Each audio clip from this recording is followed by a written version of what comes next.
Jen to kick us off. Thank you, Jen. Okay, hi everybody. Thanks very much for turning up on this wet and windy afternoon.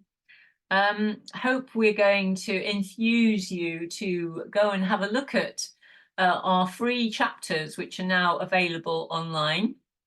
They're actually been rather beautifully designed by John, and they're quite readable, actually. So you can download them very easily. They're entirely free.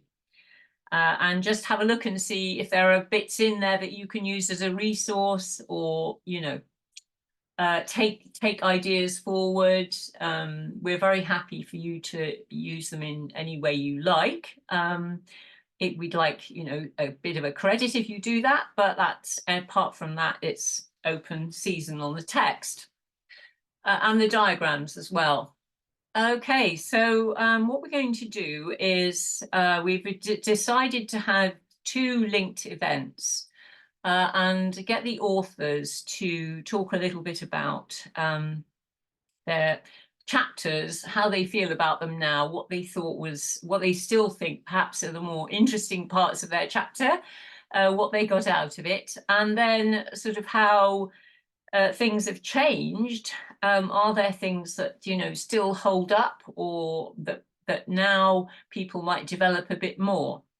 Because the overall context in which this book was produced was the pandemic, and lots of the pandemic made all sorts of strange things happen, and I guess this was one of them. And so we're now, I guess we were hoping and expecting, or along with others, that perhaps more change might happen after the pandemic. And that's a sort of overall interesting question about where are we now? What did we learn? What was changed and what's still the same, and what's gone back to where it was before or worse? And all these kinds of questions are open for us to discuss. So the format is going to be, first of all, John is going to kick off broadly on the theme of democracy, and then go on to talk about how things have changed since the pandemic. And then we'll have a Q&A after that.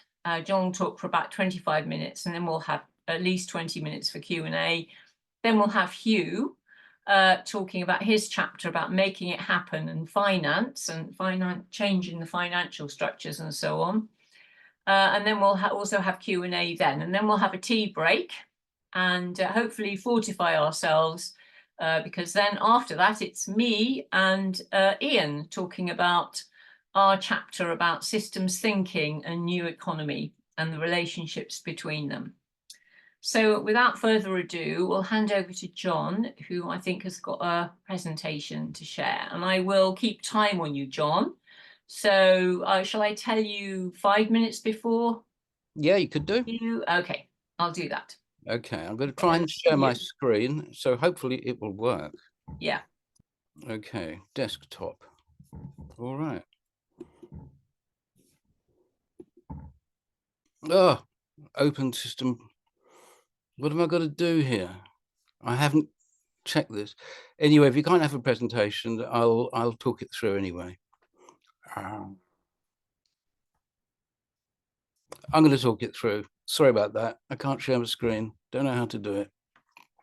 So I won't eat up any of my time, your time. Democracy was my chapter. I was also involved in editing, well, the whole book, but a couple of others. And over the last 2 or 3 months, I've been thinking quite a bit about the world and how it's changed since we did the writing, mainly in 2021, and produced the book in 2022. As Jen mentioned, its gestation process started during the pandemic, and I think I'll start there. It's interesting to consider that those countries which actually experienced the worst number or the highest number of fatalities were those liberal democracies which seem to have deregulated everything, abandoned planning very much in terms of the free run of the market, and had for many years really promoted the idea of individualism, hyper-individualism. So in that sense, we have Britain, Brazil, United States doing really very, very poorly. And all of these countries during the pandemic had right-wing neoliberal governments. What really, I think, struck me as important also since the pandemic is how very quickly business as usual returned. We have GDP still very much the economic measure of choice. We have the fossil fuel industry planning very much to expand its production to meet demand, which the industry believes will continue to about 2045. And the IMF recently has projected that the increase in subsidies to the fossil fuel industry will actually rise from $7 trillion, which was in 2022, to about 8.2 trillion in 2030. What we've also seen in January was the 1.5 degree centigrade limit to climate change being breached.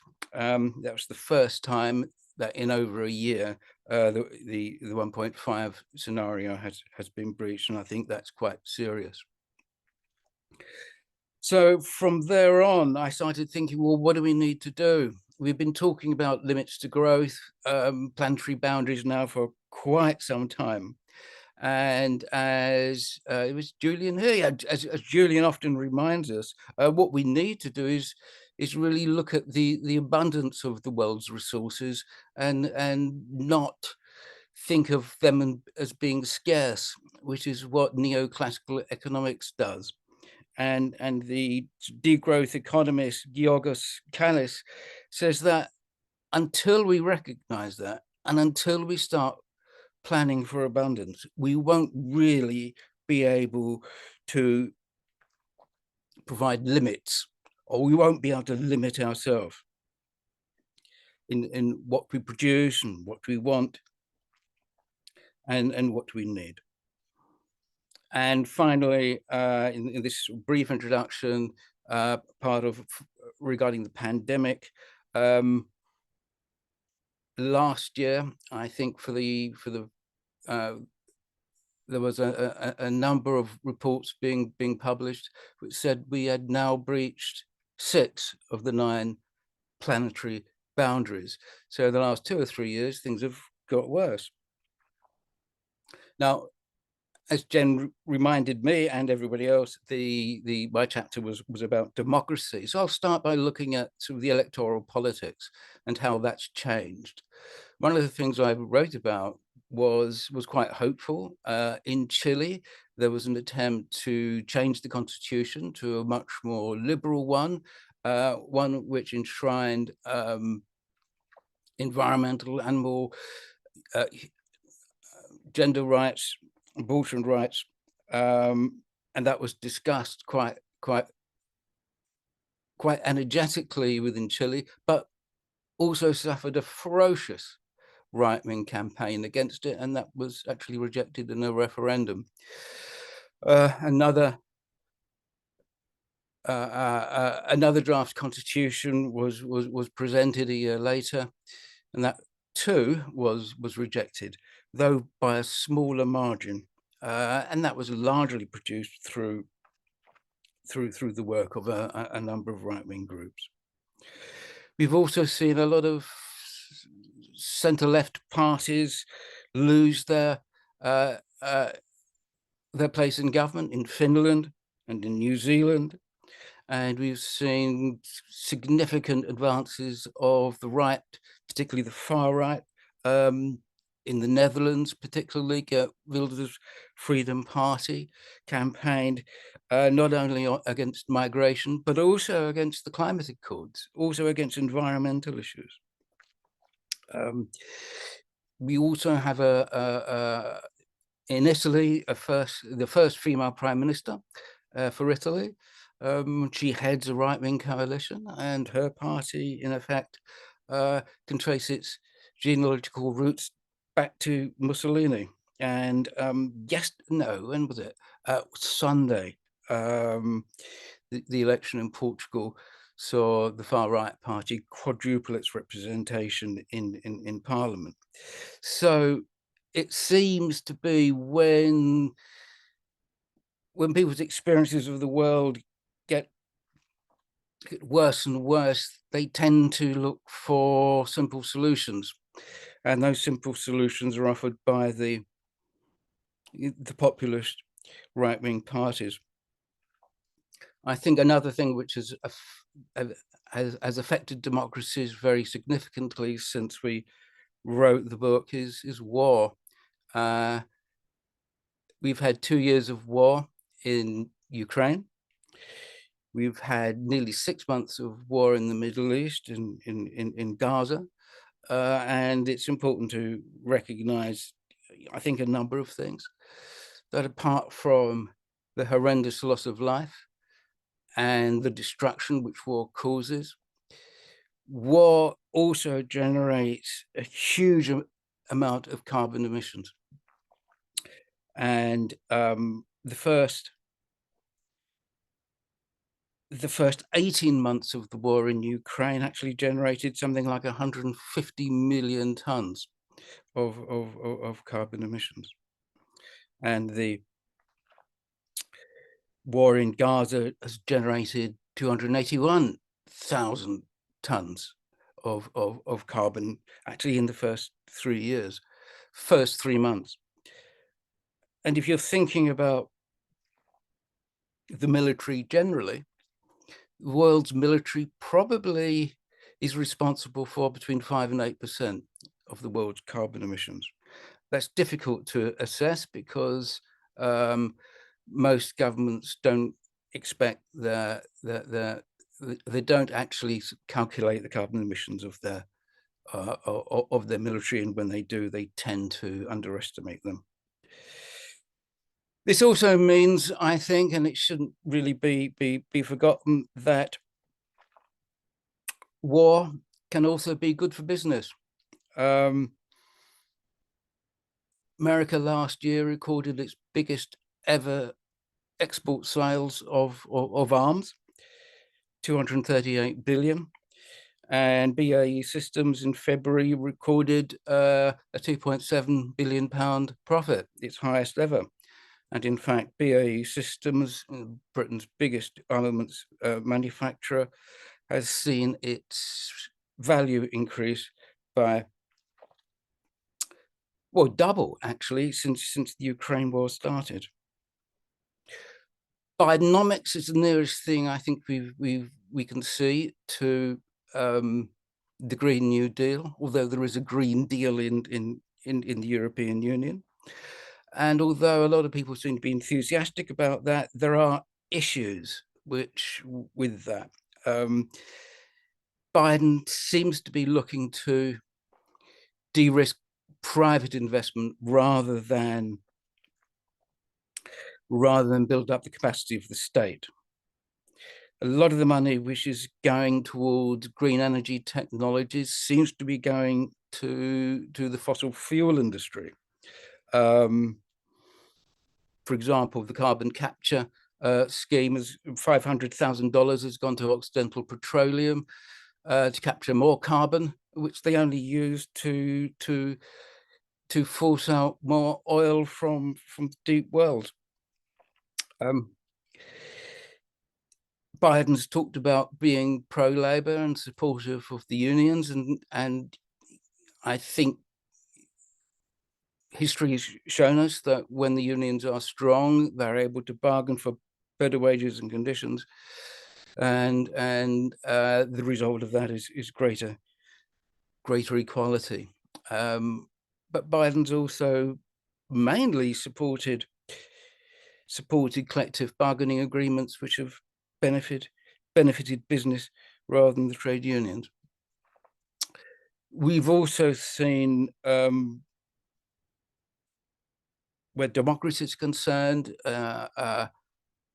more and more challenges, certainly in terms of what's sometimes referred to as the hollowing out of democracy.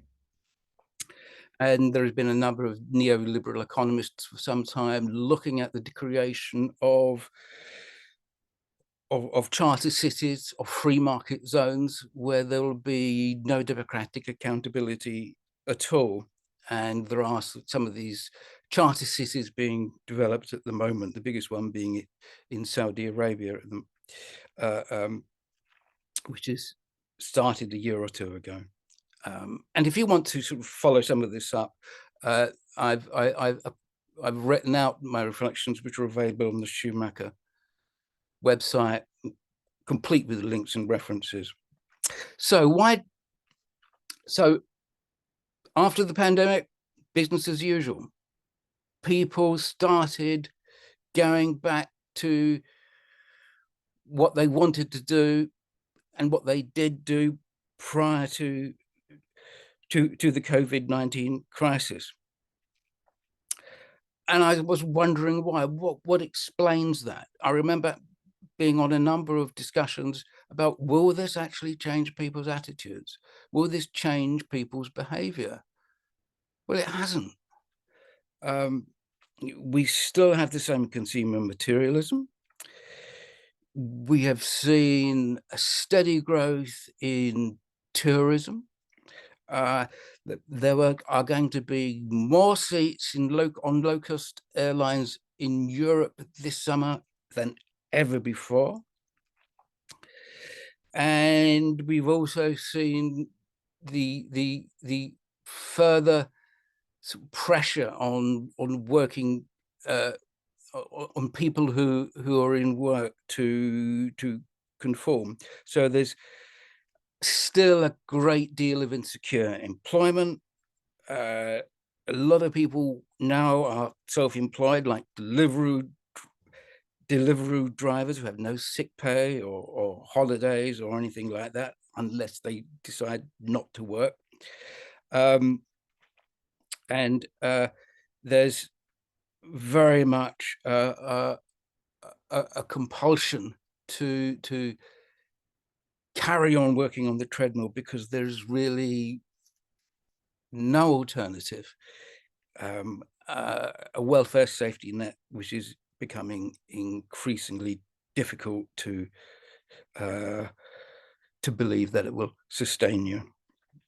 However, what I think is interesting, given all of this, is that there can possibly be changes. It doesn't have to be this way.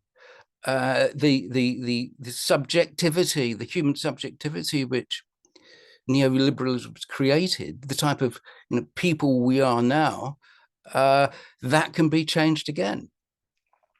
And there was some research done a few years ago in America, produced by Harvard and Yale, which showed that if people collectively get together to decide what to do, certainly about things like foregoing material gain in order to deal with climate change issues or to reduce the environmental footprint, then people will agree to hold back on their expenditures and on their wants in order to ensure that future generations, their children and grandchildren, are actually able to lead a decent life. Another aspect, I think, which struck me as really important, and I didn't really talk about that in the democracy chapter, and we probably did in various parts of the book, is that the lifestyles of the global north, of which we a lot of us are very, very happy with, come at the expense of others working in the global south. And it's this what some German sociologists have referred to as the imperial mode of living, which I think is really important. So there's been an unequal exchange in terms of labor, in terms of material resources,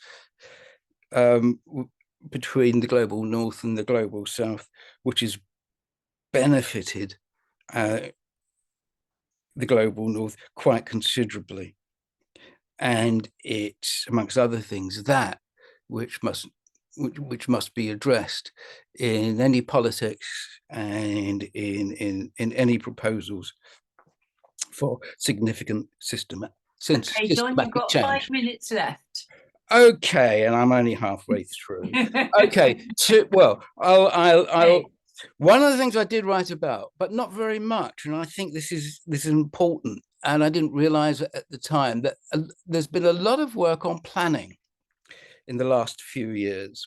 Something called socio-metabolic planning, which is about not just economic planning, but planning in order to reduce the material throughput in the economy. This notion of planning is considered to if it comes into being, should operate on various different levels, spatial levels, and that it should be participatory and democratic, that it could in fact nurture a different type of life through that democratic democratic decision-making process. It could also help shorten supply lines. It could also help nurture local production. Information technology, artificial intelligence can now actually do many of the things which neoliberals have said only the market can do effectively. And I think it's this aspect of planning, which is part of the democratic political process, which I think needs to be developed in the future. And I think if we're going to be looking at how the planning process is produced, we also need to look at an accountancy process which is multidimensional, using both economic measures and ecological measures, not always trying to value the economy or value what's known as natural capital, the material throughput in economic terms. Digital platforms, a lot of business people have now written about platform capitalism. There's also an interesting book by James Muldoon on platform socialism. Basically, that's about socializing the digital platforms and creating a form of distributed, planned economies, using the new technologies in an effective way possible, as effective a way as possible.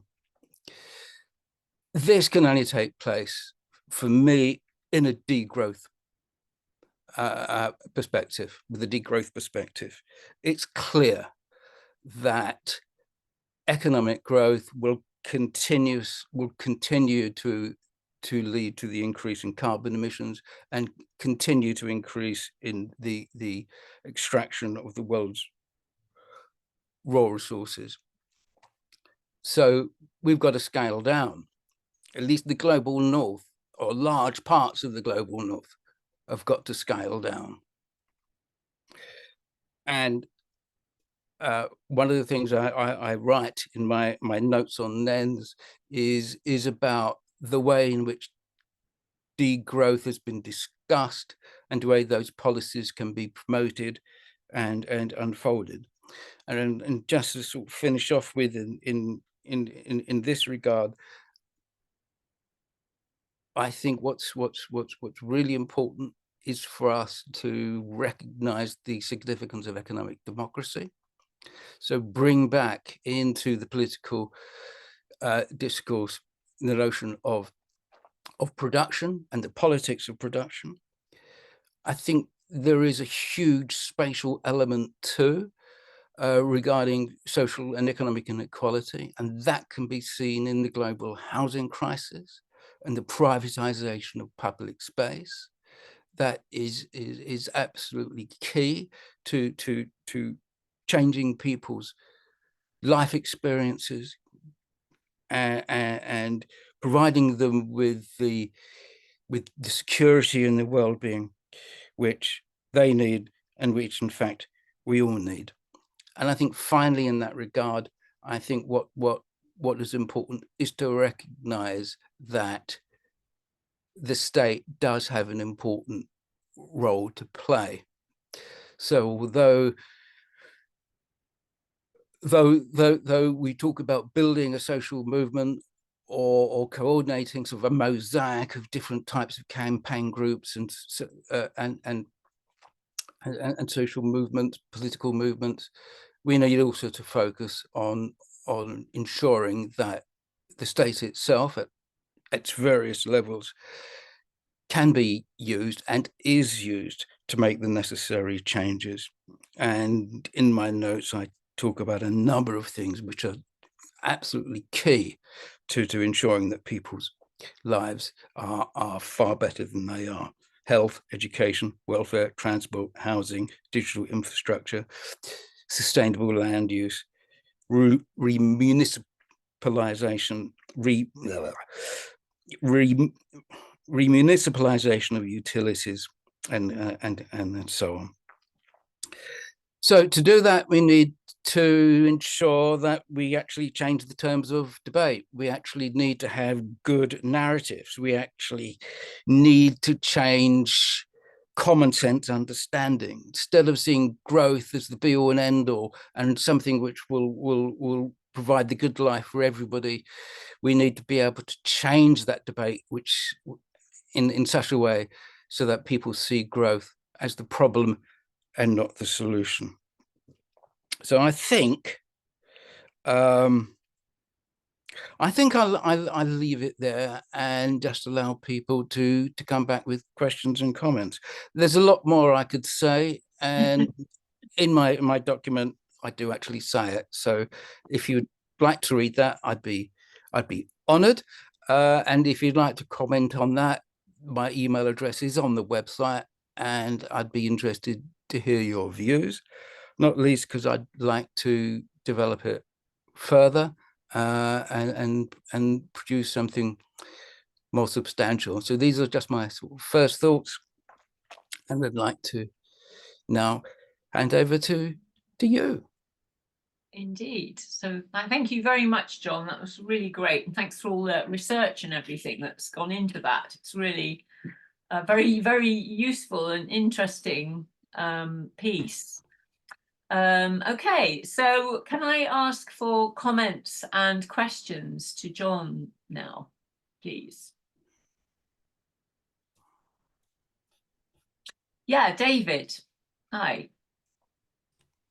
Hi, thanks very much. And I'm about 2/3 of the way through your commentary, John. I will finish it later, but it's great. Thanks. I suppose my question really is around, particularly the way politics is going at the moment, is sort of, that's great, but how to get there? And I suppose it maybe revolves around the role of the state, because we're continuously told that we need more economic growth for more tax revenue for better public services. But is there and various sort of political dimensions have a view on the role and size of the state.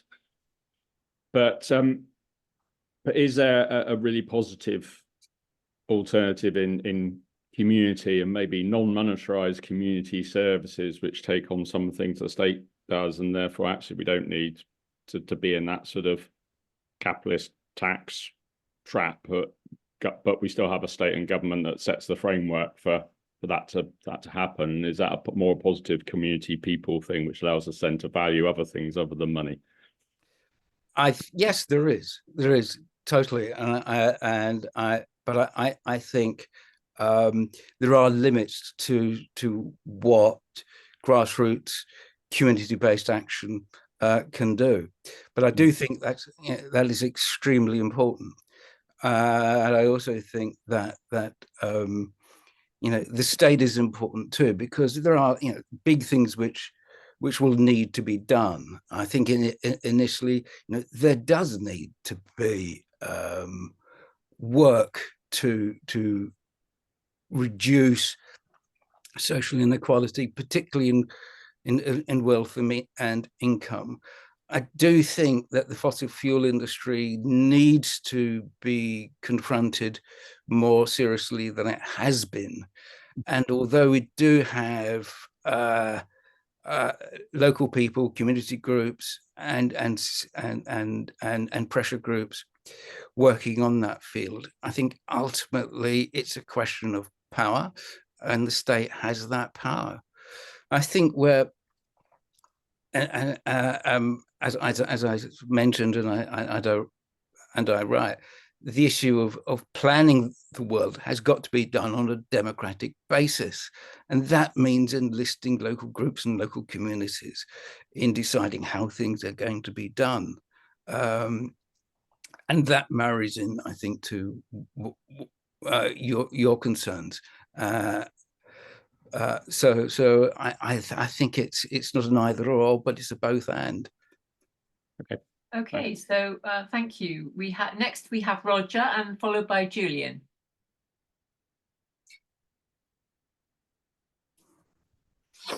Can't hear anyone. Hi, John. Hi. Hopefully you can hear me now. Yeah. I noticed you talked about a new politics of production, and I just wondered whether what you had any thoughts on Kate Soper's argument. I think also Jason Hickel said similar things, that what we need is a new politics of consumption, particularly in terms of things like sharing things.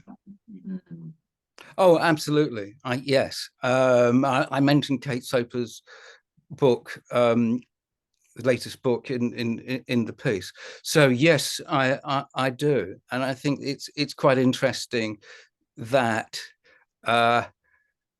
we need to calibrate our needs, and the idea of having a sort of alternative hedonism, recognizing you can actually have a good life and a flourishing life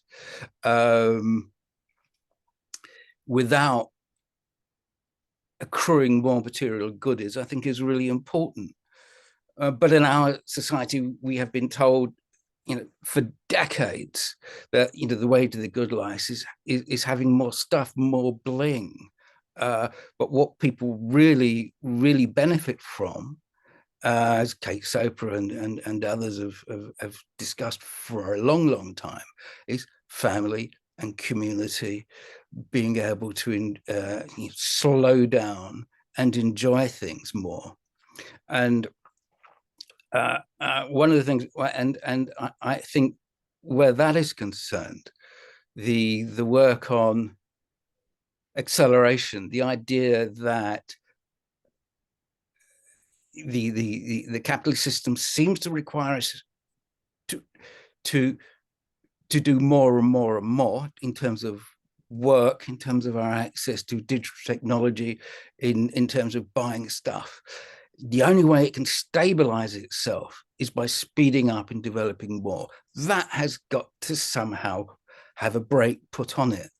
And I think the idea of alternative hedonism, a new politics of consumption, is really important.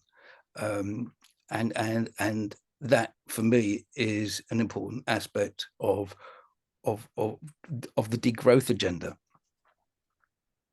Okay, thank you. Julian. Thank you, John, and thank you for the plug for Abundance. Hello, Julian. Yes. Hello, John. Yeah, I'll try and be brief. We've got a fascinating window of opportunity coming up right now with the impending collapse certainly of Thames Water and quite probably quite a few other water companies. And, you know, they've sat like a dead weight, I hate to say it, but not just across our communities, but also academia. They funded all the wrong science in league with DEFRA. And the key thing I wanted to say, because I'll try and keep this brief, it's not just our politics that's been hollowed out. It's our whole economy that's been hollowed out. So we've just had a discussion paper from Dieter Helm on where the water industry is going. I don't want to say too much, but we're making some key progress at Water 21, and whether we can really push through right now. What I wanted to say was, you know, Dieter Helm at the moment is saying, oh, we mustn't upset these foreign investors. I'm basically an agricultural engineer, so I struggle with polite language. But foreign investors can take a running jump. We don't need foreign investors in our water infrastructure.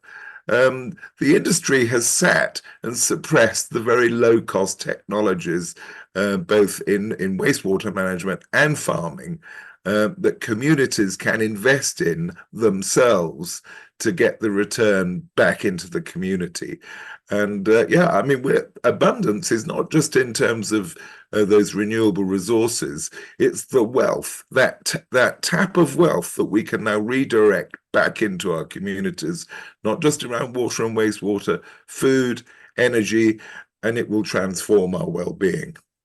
Yeah, I completely agree. You're the expert on water, I'm not. But I also see the problem with sort of foreign investment in that it's deformed our cities and worsened the housing crisis, not just in this country, but virtually in every country. Yeah. Yeah, I totally agree, John. Just one final word. We've got a really exciting process getting underway in Stroud. They call it the Commons process. And this enables local people to invest in local assets. And it really is all about taking back control and ownership, not only of local assets, but the means of production, which is something that strangely has disappeared from our mainstream left-wing politics. I'll shut up there. Okay, thank you. Thanks for keeping it reasonably short, Julian. Great to hear from you. We shall have a bit of more of a talk about water transition sometime. Okay, Veronica, hi. Would you like to... Hi, I'm not sure why, but the last few Zooms I've been on, I haven't had a hand to raise. I've had to wave one. Several things I would have popped in during the talk. It's difficult to say. One of the things is where you're talking about excess stuff. I take it you're all linked in with the story of stuff. Okay, I'm a networker, you see. I pass on info. And if I think people don't know about stuff, I tell them, even if they do. One also, John, that are you aware, have you read Green and Prosperous Land by Dieter Helm? No, I haven't read it. I think you'd find it very interesting. I'm not sure you would agree with everything in it, but the basis is that if we build our green structure into what we're doing, that we can actually make ourselves more prosperous in the rather than, he's actually an economist who's got a green heart, would you believe? I do know of Dieter Helm's work, and I have read some, but I confess I haven't read that book. Though I find it very interesting. I downloaded it recently, but I haven't got around to reading it. It's quite a tome actually to get through, but there you are. That's thank you very much. Thanks very much, Veronica. So I have a question in the chat from Anita. Would you like to ask it, Anita, or shall I read it out?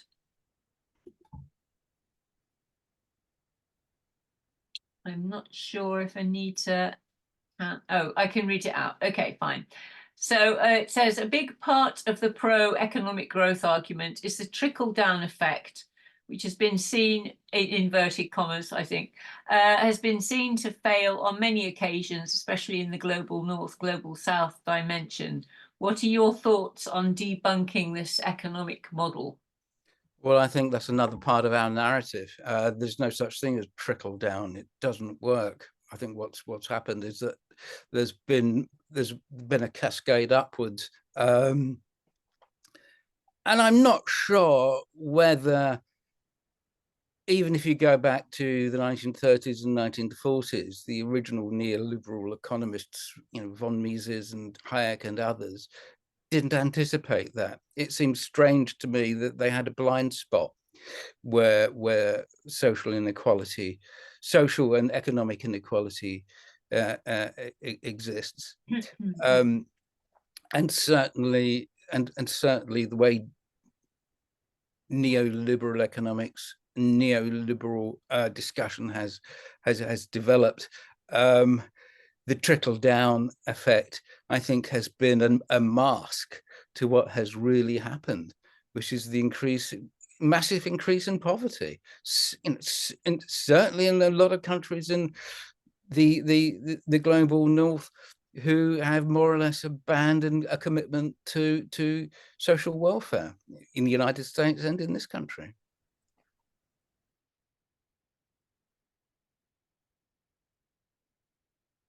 Go on, but I think Jenith is talking, but I think Jenith, you're not saying Yeah, anything. sorry.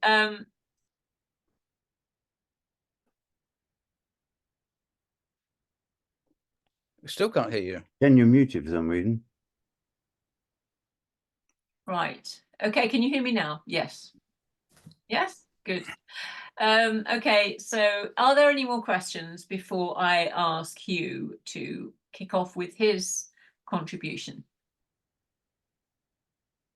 No? Okay, well, we can always come back at the end as well if you get some more thoughts, which I'm sure you will. But yes, please download John's piece and have a good look at it. And by all means, as he said, get back to him, and because I think this is going to develop further. Thank you so much, John. I'm now going to ask Hugh to give us his version of events and reprise a little bit the chapter that he wrote, and maybe discuss a little bit more about where he thinks we're going and how things have panned out since the pandemic. Thanks, Hugh. You may be confused. I've changed my name to Ros Wade. Yes. I've had to shift upstairs because our next door neighbour has been drilling with a big power drill. So oh no, my performance would have been unsustainable downstairs. Okay. Yeah. Okay. Yeah. I wrote the chapter 4, making it happen, rethinking the economic system. I'm not an economist, but I think that my background actually when I was a lecturer was in political science, but I think economics is too important to leave to economists. After all, Liz Truss did a degree in economics at Oxford University, so I think that probably tells you quite a bit. I think one of the key questions I want to take from my chapter is, I wrote quite a bit of it, in fact the bulk of it, in 2020 in the most severe period of lockdown. And one of the questions I want to ask is the ideas that were floating around then, public attitudes that were floating down then, policy ideas, policy proposals, are they something that are stuck, or are they just transient ideas? I read through my chapter and I think I used the word transient 7 or 8 times in the chapter. So that's one of the key questions that I'd like to ask. I haven't got the answer yet, but further research is needed on that. Referencing back to what John talked about in COVID, there's no doubt that COVID, it showed who are the key people in what you might call a foundation economy: health service workers, delivery people, postal workers, etc., etc. Who would have known that merchant bankers weren't crucial to the economy when Britain and the world was in a crisis? But what COVID also has exposed is, you know, those deep inequalities that exist within both Britain and other countries across the globe. And I can remember, and Jeneth can, and many of us can, you know, every week clapping at 8 o'clock for the health service workers. And yet we fast forward to 2024, John referenced business as usual, and now health workers are struggling to get a decent pay increase. And yet those important people, bankers, have had their, you know, the banker's bonus that was frozen has been unfrozen.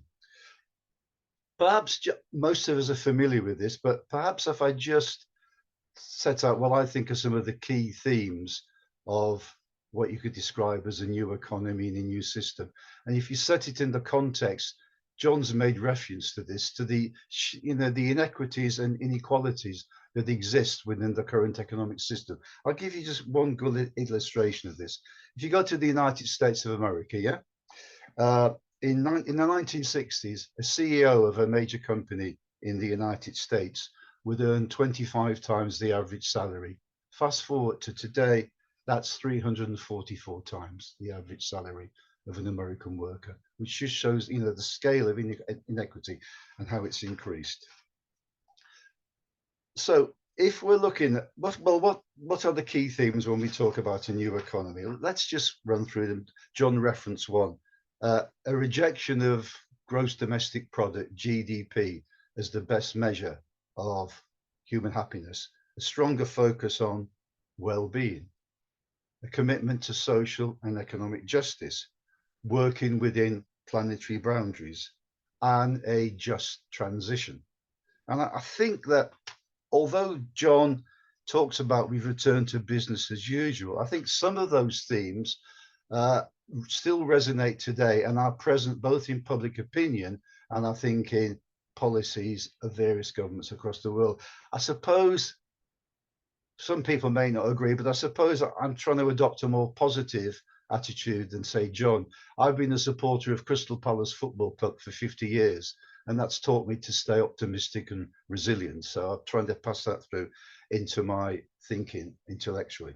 So what did I find out when I wrote my chapter? I won't go through all of it because it's there online, and John's done a great job in presenting it as an online version.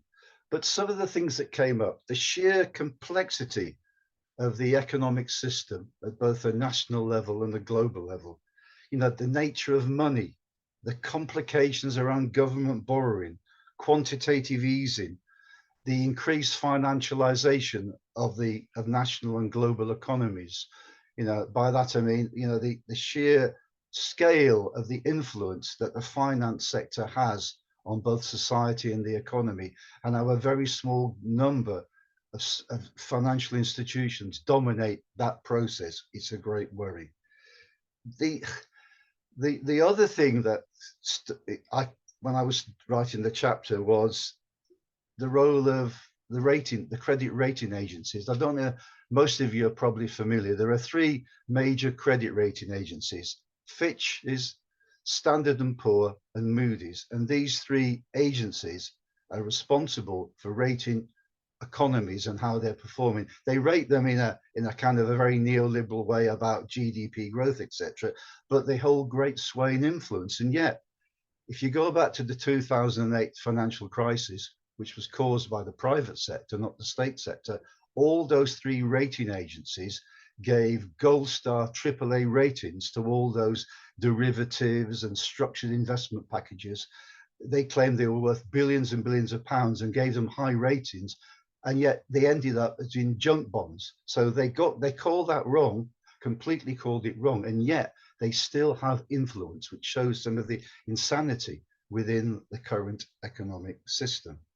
What all these aspects have of the economy have is that they're all very opaque and they're hard to follow, and that's one of the problems why I think more and more people need to follow and understand economics, because it's only understanding economics that we can change the economic system. John referred to growth, to GDP growth, and it is true that GDP growth still remains the dominant paradigm. But how do we tackle growth in a green economy, in a Green New Deal? I was reading through John's excellent paper that he's written. I've actually read most of it, John, so I hope I get brownie points for that. John said, green growth within capitalism is an oxymoron and a form of collective self-deception.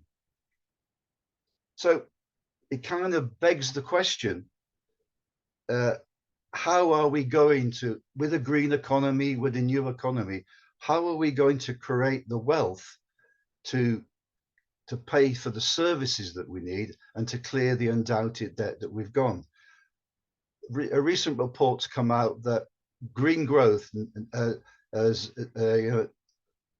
green growth in the economy has grown by 9% in the last 12 months in Britain. So are we saying that we can't have any growth in the green economy? And if we don't have growth in the green economy, how do we pay for public services and how do we clear the debt that we have? John talked in his presentation, and he also wrote about it in the paper that he wrote. He uses the concept of degrowth. Now, when I read what followed from the notion of degrowth, I agreed with most of it. But in terms of a narrative, I don't think the phrase degrowth is something we're going to sell to the population of Britain and the broader electorate. It doesn't inspire people. Why can't we talk about a growth of the common good? Robert Reich, a former member of the Clinton administration in the United States and a professor of politics at Berkeley University, California, has talked about the consumption of public improvements that benefit us all. So we could reframe the whole growth debate in terms of better public services, cleaner air, better education, etc., etc. What I then tried to do is to look in terms of how things are transient, or have they got a permanent place now? Ideas of new economics, do they have a permanent place within the economic and political discourse at the moment? So I had a bit of a look at public opinion. In the chapter that I wrote, and I wrote a lot of it in mid to late 2020, I found an opinion poll that was done in 2020 by the new economics organization, Positive Money. And in that poll, 80% of people polled, and this was in the United Kingdom, said that if they had to choose, they would choose well-being and good health over economic growth. So that is a positive sign that taps into our agenda here. But that was in the height of the pandemic. Now, have things changed? Well, I haven't been able to find an equivalent opinion poll, but some of the polls I've found are quite interesting. So, for example, YouGov in April 2021, they did a poll, a global poll, and they asked people the question, would you mind paying more for goods that are good for the environment? So would you pay more for goods that are good for the environment? In Germany, 60% of respondents said yes, they would pay more for goods if they help the environment. In the United States of America, it was 58%, and in the United Kingdom, it was 57%. So that suggests to me that we haven't completely gone back to business as usual, and that some of the experiences that people had during the COVID pandemic have stayed with them in their attitudes. So I think there's some cause for hope there. Another area that I looked at in the book, in the chapter, and you can look it up in more detail by reading the chapter, was the whole role of global finance. And there's glimmers of hope here, but not a great deal at the moment. I look at a number of initiatives in the finance sector to bring greater transparency into how financial institutions, banks, invest their money in green and new technology, and technology that isn't fossil fuel based. In addition to that, the United Nations Environment Programme have got a strategy called Green Finance, where they're working with countries, financial regulators, and the financial sector to align financial systems much more with the 2030 sustainability agenda and the sustainable development goals. However, there's so much more to do. When I was researching for the chapter, and I've written it in the chapter, since the Paris Agreement, the COP agreement at Paris, banks have invested $2 trillion in fossil fuel industries. And in the last 8 years, this was a paper that Jenny sent to me kindly. In the last 8 years, the World Bank has invested $17 billion funding oil, gas, and coal projects. $17 billion, a lot of those in Africa. If we go to the United States and, you know, looking at the United States, John again referenced Bidenomics. It's a reference to an act that was passed in 2020, the Inflation Reduction Act. Now, John was cautious, if not quite critical, of the approach that that particular act took. And it's true that what that particular act and the Biden approach is not to extend the role of the state in the United States in terms of sustainable development and pushing for non-fossil fuels. It helps and supports the private sector. But there are nonetheless a number of important initiatives within that. What the Reduction Inflation Act is trying to do is trying to, on the one hand, two things: secure energy sources for the United States that are safe and secure and relatively cheap, and also to challenge climate change and to reduce greenhouse gas emissions. And it does contain within it, you know, a number of important initiatives. For example, environmental justice. There's a commitment to extensive support for Native Americans, and particularly in climate change resilience. There's also strong support, a just transition for people who work in the mining industry, etc., etc. Now, it's not perhaps what we would describe as new economics, but given the political context in the United States, you know, particularly with the Republican Party and a Trumpian wing that deny that climate change exists and there should be no action, is quite a good step forward.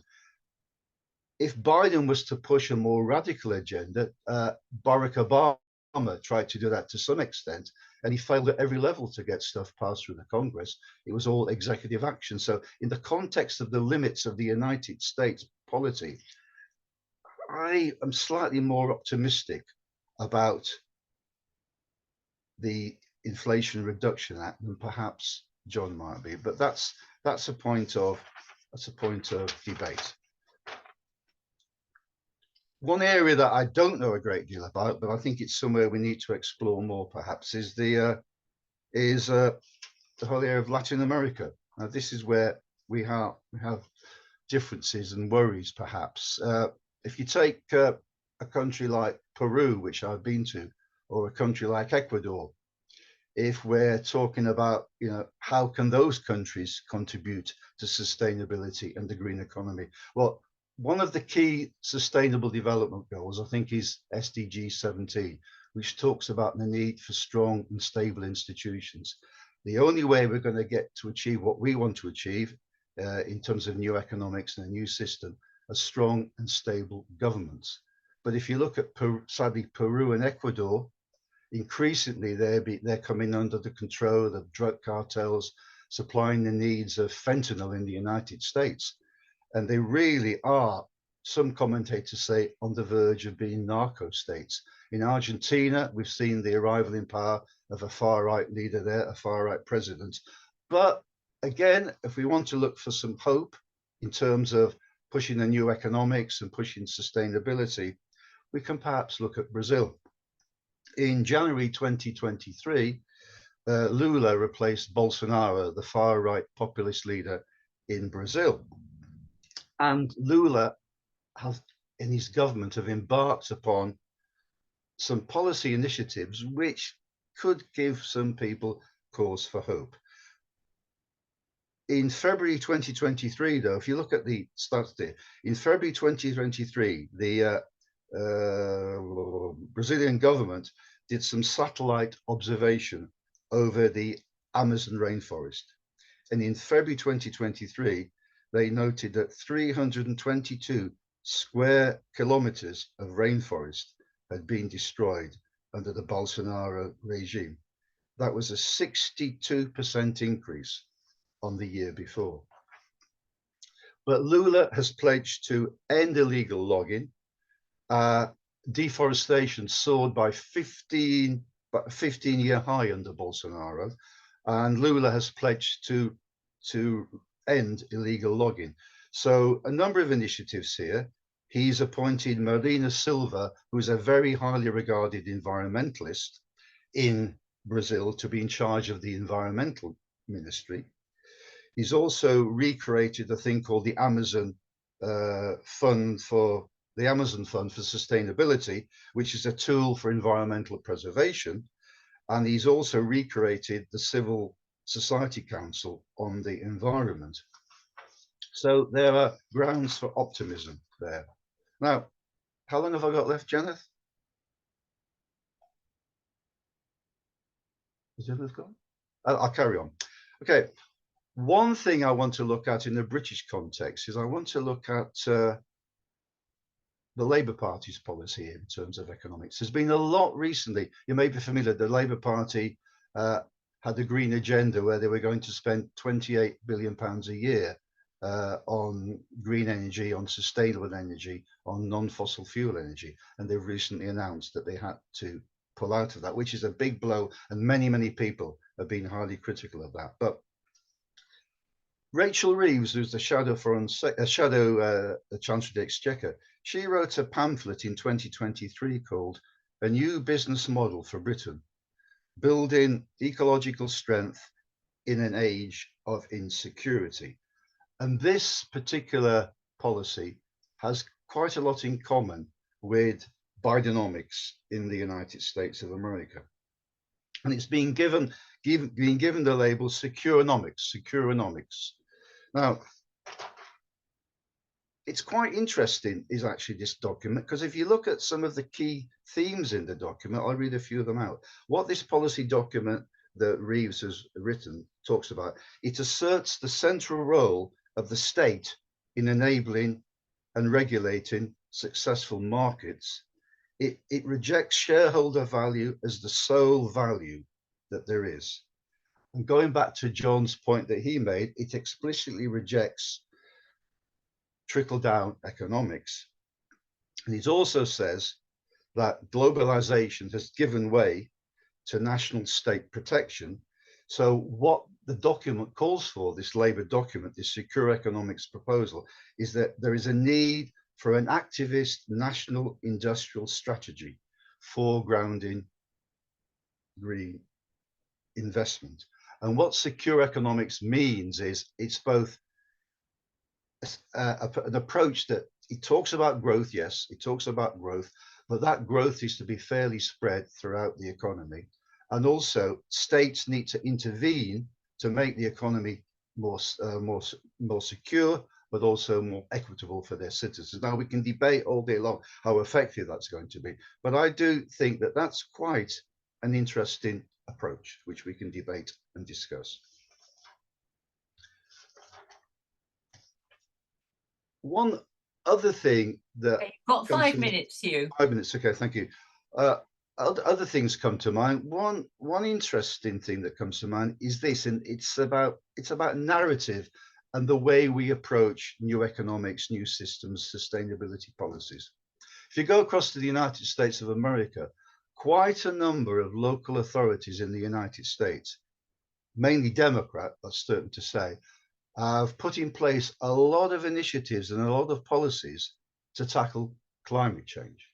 But the way a lot of Democratic city mayors and local authorities have approached this, and they're trying to sort of be where people are, is to put the focus not on reducing greenhouse gases because it tackles climate change, but because it creates other co-benefits like clean air and greater health for their children. So perhaps, you know, in a more nuanced way, we need to be where people are. And so a stress on co-benefits could be an approach to push the new economics agenda. In conclusion, well, the challenges we face, I think, are pretty difficult and challenging. But at the moment, the question I might ask is that the world in many ways has gone slightly bonkers. And does that give us an opportunity to push forward our ideas on the new economy, the new system? If you think about it, you know, you look at Liz Truss, former British Prime Minister. She addressed the Conservative Political Action Committee in the United States recently, which is a hard right, almost far right organization that backs Trump. Did anybody see the coverage of this? And Liz Truss, she blamed her 49 days failure as a prime minister on the deep state. And part of the deep state, she argued, was the Financial Times and the Economist magazine. Now, what I'm saying is that all these crazy ideas going around and the challenges in the world, is there a space that new economics and arguing for a new economic system can occupy, so that we can, you know, we can build a kind of world that we want to? But there are so many challenges that, you know, what do we do about artificial intelligence, all the deep fakes that are emerging? You know, what is truth, what is fact, what is fiction? Those are all the kind of challenges. And I'd probably end on one other thing. I think John, in his talk about democracy, is democracy a barrier to a new economic system, or does it enable it? My view would be, and it's not just my own view, it's many people's view, is that the way we're going to bring people on board with a new economic system we need to create is we need to broaden democracy in the widest way possible. So that could mean more citizens' juries, more citizens' assemblies, more participatory democracy. We're not going to win the argument without greater democracy and taking people with us. So I think I'll leave it there. Great, thank you very much, Hugh. And again, you know, thanks for all the thought that's gone into all of that. Okay, so I have a question from Veronica. Not a question really, but sort of. A very long time ago, there was an advert which showed a sleeping bear, and one little ant came up to the bear and said, "Excuse me," and the bear didn't move. So the ant went away and came back with all his friends, hundreds and thousands of them, and they all shouted, "Get out of the way!" And he moved.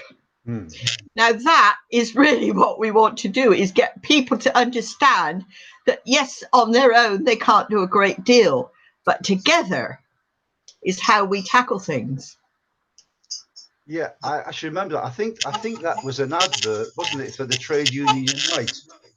I'm not sure what it was an advert for. I think it was making the point that you can join a union and work collectively with lots and lots of people. You can actually make a difference. So I think that's true. And I think there are many people out there who agree or would agree with the ideas of new economics and the new system, but they need to be engaged on a much broader level. And that's the challenge, isn't it, really, when people face the cost of living crisis. But I do think... Well, people are facing all sorts... Sorry. People are facing all sorts of problems at the moment, and they take priority, if you like, their daily lives, you know, getting the children to school, getting them to this, doing that, doing the shopping, all the rest of it, and finding the time to actually engage in sort of what they would see outside activities of this sort, for a lot of people, is quite difficult. I do, but when people are prompted, say, in opinion polls, and they're asked questions about, do you value quality of life? They say yes. Do you value clean air? They say yes. Do you what is the link between greenhouse gases and clean air. They understand that. And a lot of the challenges that people face today across the globe, you know, the kind of policies that we're advocating here are the very things that would help improve their lives. So we've got to make that connection, haven't we? Yes, yes, indeed. Mm. Okay, thank you very Thank you. much, Veronica. Cheers. And Hugh. Okay, so I have a point here from Belinda. I don't know if you'd like to make it, Belinda, or shall I read out your point here, because it's sort of a question and a comment, really. It's a very interesting one. Shall I? Belinda, maybe Belinda's had to go off for I've a got bit. it on the Maybe screen she, here. she was leaving it. Yeah. That was her thank you for the event. Yeah. Ah, right. So she's saying our care homes can increasingly be community hubs for well-being and wisdom sharing. So Belinda works in healthcare. We went through such a lot during the pandemic, and it's definitely not business as usual here. We're more deeply bonded to each other and have a new resilience bubbling away underneath our day-to-day work. She looks forward to hearing more. So that's a very interesting comment from someone in the care sector. Very positive in a way, when you consider the terrible time that many people had in that sector. So thank you for that, Belinda, even though you're not here. Okay, John. Now, is there anybody else? Hang on one sec, John. Is there anybody else before we get into sort of authors arguing with each other? Because as you've probably noticed, we don't all necessarily agree. And that was part of the fun and interest of doing the book as well. So perhaps I'll have Lucy and then John. Okay, thank you.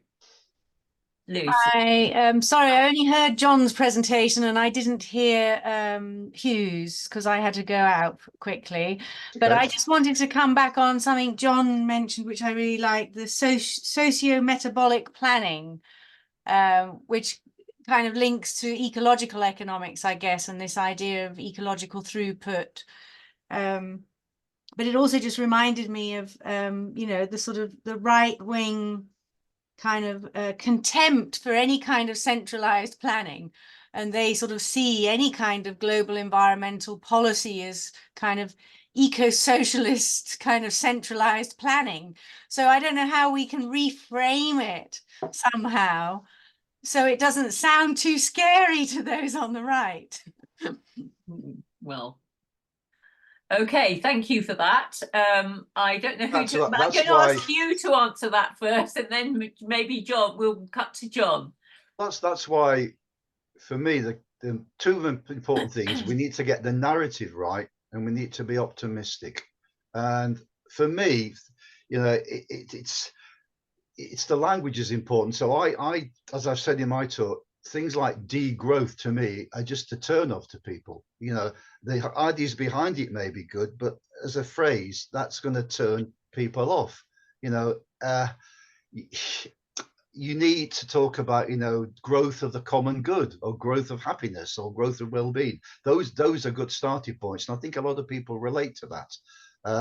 But the particular concept that you were talking about, Lucy, I have to say, because my background is political science. Can you? What is it? What was it? Metabolic. It's a concept that John used. Socio-metabolic planning. I'd only heard of that when I read John's papers. Somebody was a politician, but so that's an interesting concept, but I don't know much about it.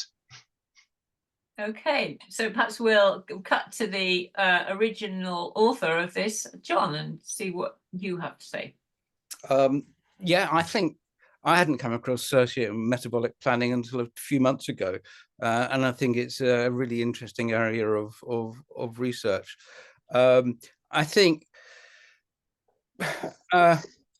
yes, central planning has a bad name, but socio-metabolic planning is not the same as central planning and everything coming from top down. It's conceived as very much a distributed process. And I also think where planning is concerned, it's to forget that a lot of big companies plan all the time.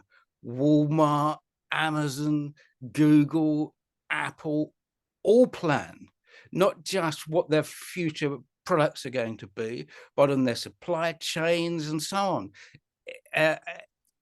Planning is something which is part of our economic system as it is. It's not something which George Brown and Harold Wilson dreamed up in the 1950s or Stalin did in the 1930s.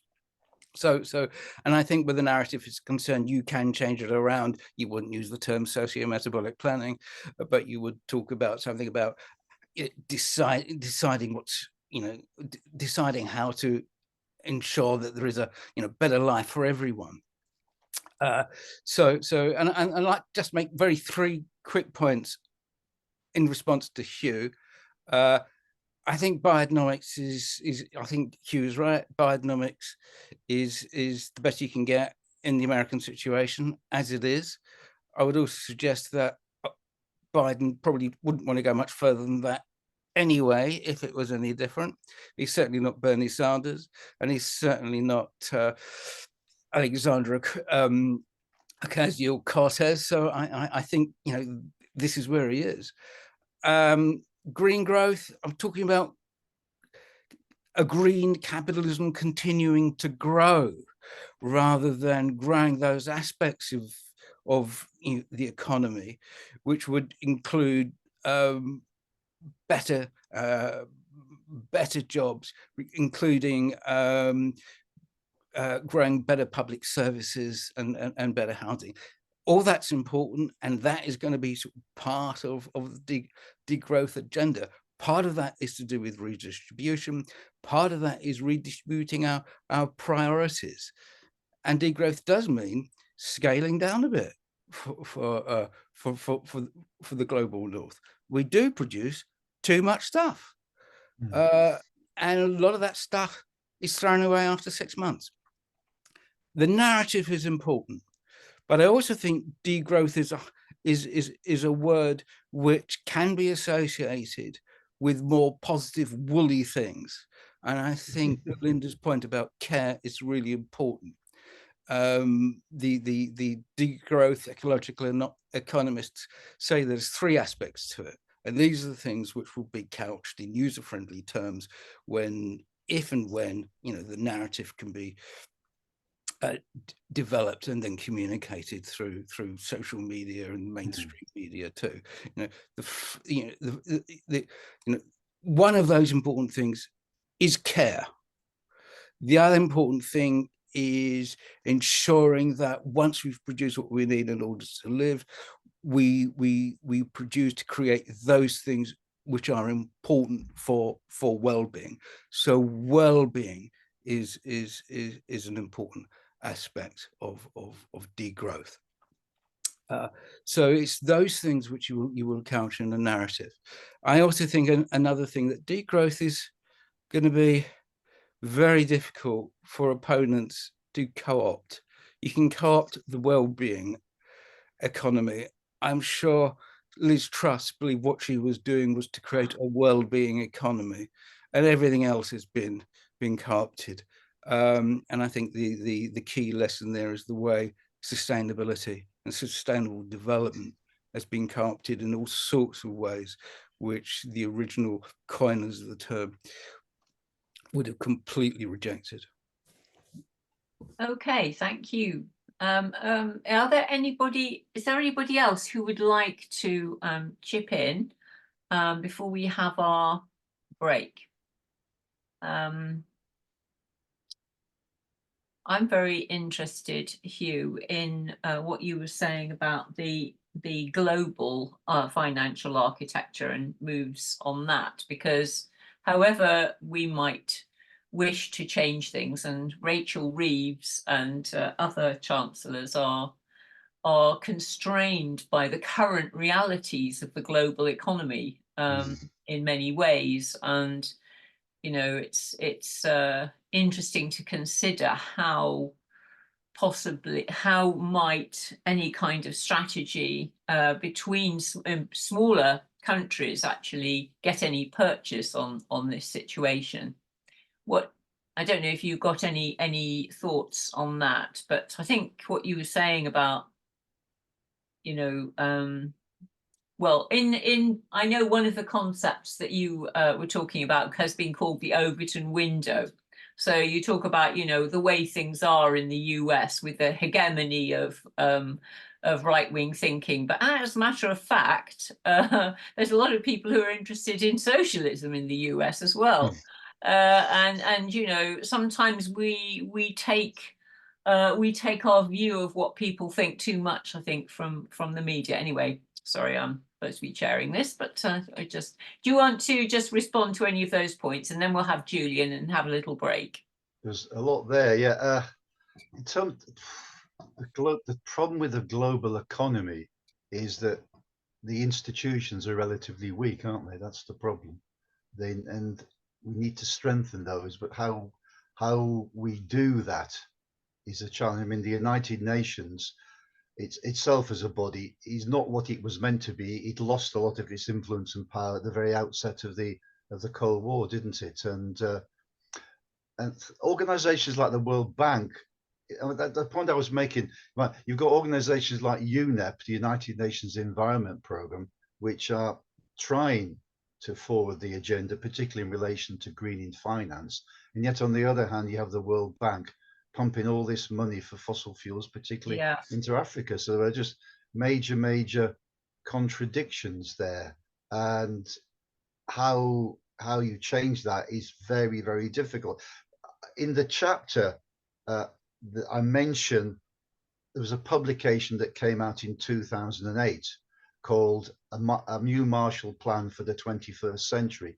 You may remember, or you know, that at the end of the Second World War, the United States government kind of implemented a European recovery program, which was known as the Marshall Plan, which was to fund particularly war countries that had been damaged by war in Europe. Now, that was partly an economic strategy, but it was also a political strategy to contain communism. Now, if we could do something like that in relation to new economics and tackling climate change, that would be amazing. But that's something I think that we could look at, but that needs a huge amount of research and work. I don't know how that could operate, particularly when in the financial sector, we have a number of incredibly powerful financial institutions, you know, who are going to every effort to block anything that would threaten their prosperity. So how we challenge that power, that hegemony of these financial institutions, is an enormous challenge. And from a different perspective, Liz Truss found that out, didn't she, in her budget, that, you know, the financial markets didn't like it, so they destroyed it. So the challenge for any progressive left-wing green agenda is, would we face the same pressures from the financial markets as that? And I guess that explains the total caution in Britain, doesn't it, of the Labour Party on their policies. They don't want to spook the markets. That's a really great point. Thank you. Yeah, that's a really great point. It's easy to laugh at Liz Truss, but the fact is, you know, it was the system that did bring her down in one sense. So it wasn't us, you know, it wasn't our ideas. So I think that's really, anyway, thank you. Okay, so we'll have two quick points now from Julian and Veronica, and then we'll break for a cup of tea. And then we'll try and be quick. Thank you, Jenna, and thank you, Hugh. I mean, the hegemony of the financial institutions. I mean, but we've got to start calling it out. We've got to expose it. We've got to let the people know at a grassroots level how they are being robbed rotten by these organizations. That wasn't the point I wanted to make. John mentioned some key trigger words for me: care and well-being. I'm a public health engineer by profession, so these are issues close to my heart. And I think fundamentally we're overlooking the fact that Western materialist culture is just shot to hell. I mean, you know, we've exploited the world. We've built a whole economy on exploitation, and incredibly, coming into the midst of this, DEFRA, in its wisdom or otherwise, has defined 5, in their words, new principles that should determine all environmental policy. And I would say, they certainly should. We should have applied them decades ago. I'll just read them out. I put them in the in the comment section. The integration principle, the prevention principle, the rectification at source principle, polluter pays principle, the precautionary principle. All those 5 criteria, certainly as far as the water industry is concerned, should have been applied decades ago. Apply it to agriculture, polluter pays principle. I don't know if people know what the implication of that would be. It would overnight, when it became enforceable, prevent economically, you can't imprison people for this, prevent all artificial and farmyard manure usage on all our farmland. It would require only compost to be used. And you know what? Just switching the world's farming to compost would account for all our emissions many times over. There are really simple solutions. It's our culture that's preventing us from applying them in major degree. And it's great to see DEFRA spell them out. We're still a million miles from applying them. Thank you for listening. Thank you very much, Julian. Yeah, that's really interesting, given, you know, quite a lot of what's happened recently. Going back to okay, your point, last, Julian, on the Hugh. principle, that in many ways that seems to be ignored now, doesn't it? You know, it seems to, you know, in terms of development of nuclear power stations, allowing dangerous fertilizers. Yeah, it was shut down all these industries, and I mean, bluntly, CO2 is a pollutant as well, of course, so, and should be defined as such. Anyway, I'll shut up. But yeah, totally transformative. And the thing that really excites me, sorry, I'm going to go ahead and knock on a bit further forward, is here we are defining the principles of reciprocity. These are not just principles that can be applied to environmental policy processes. We can apply them individually. Yes. And we're actually now beginning to look at a replacement for religious division. It's another conversation for another time. It is indeed. Thank you very much, Julian. Okay, Veronica, last comment to you, and then we'll have a short break. I'll try to be brief. Quick note to Julian, you didn't mention the factory farms. They're even worse. We've got them all along the Wye Valley, and all this yuck is coming out of them. They say they were dealing with it, but they're not. So it's not just the farmers. I mean, the real farmers. Can I pick up on that? No, Oh, okay. you've got to wait. Yeah, you can put it in the chat, Julian. I'm just thinking about our, you know, our long-suffering participants here who probably need a cup of tea. I know I do. Sorry. Yes.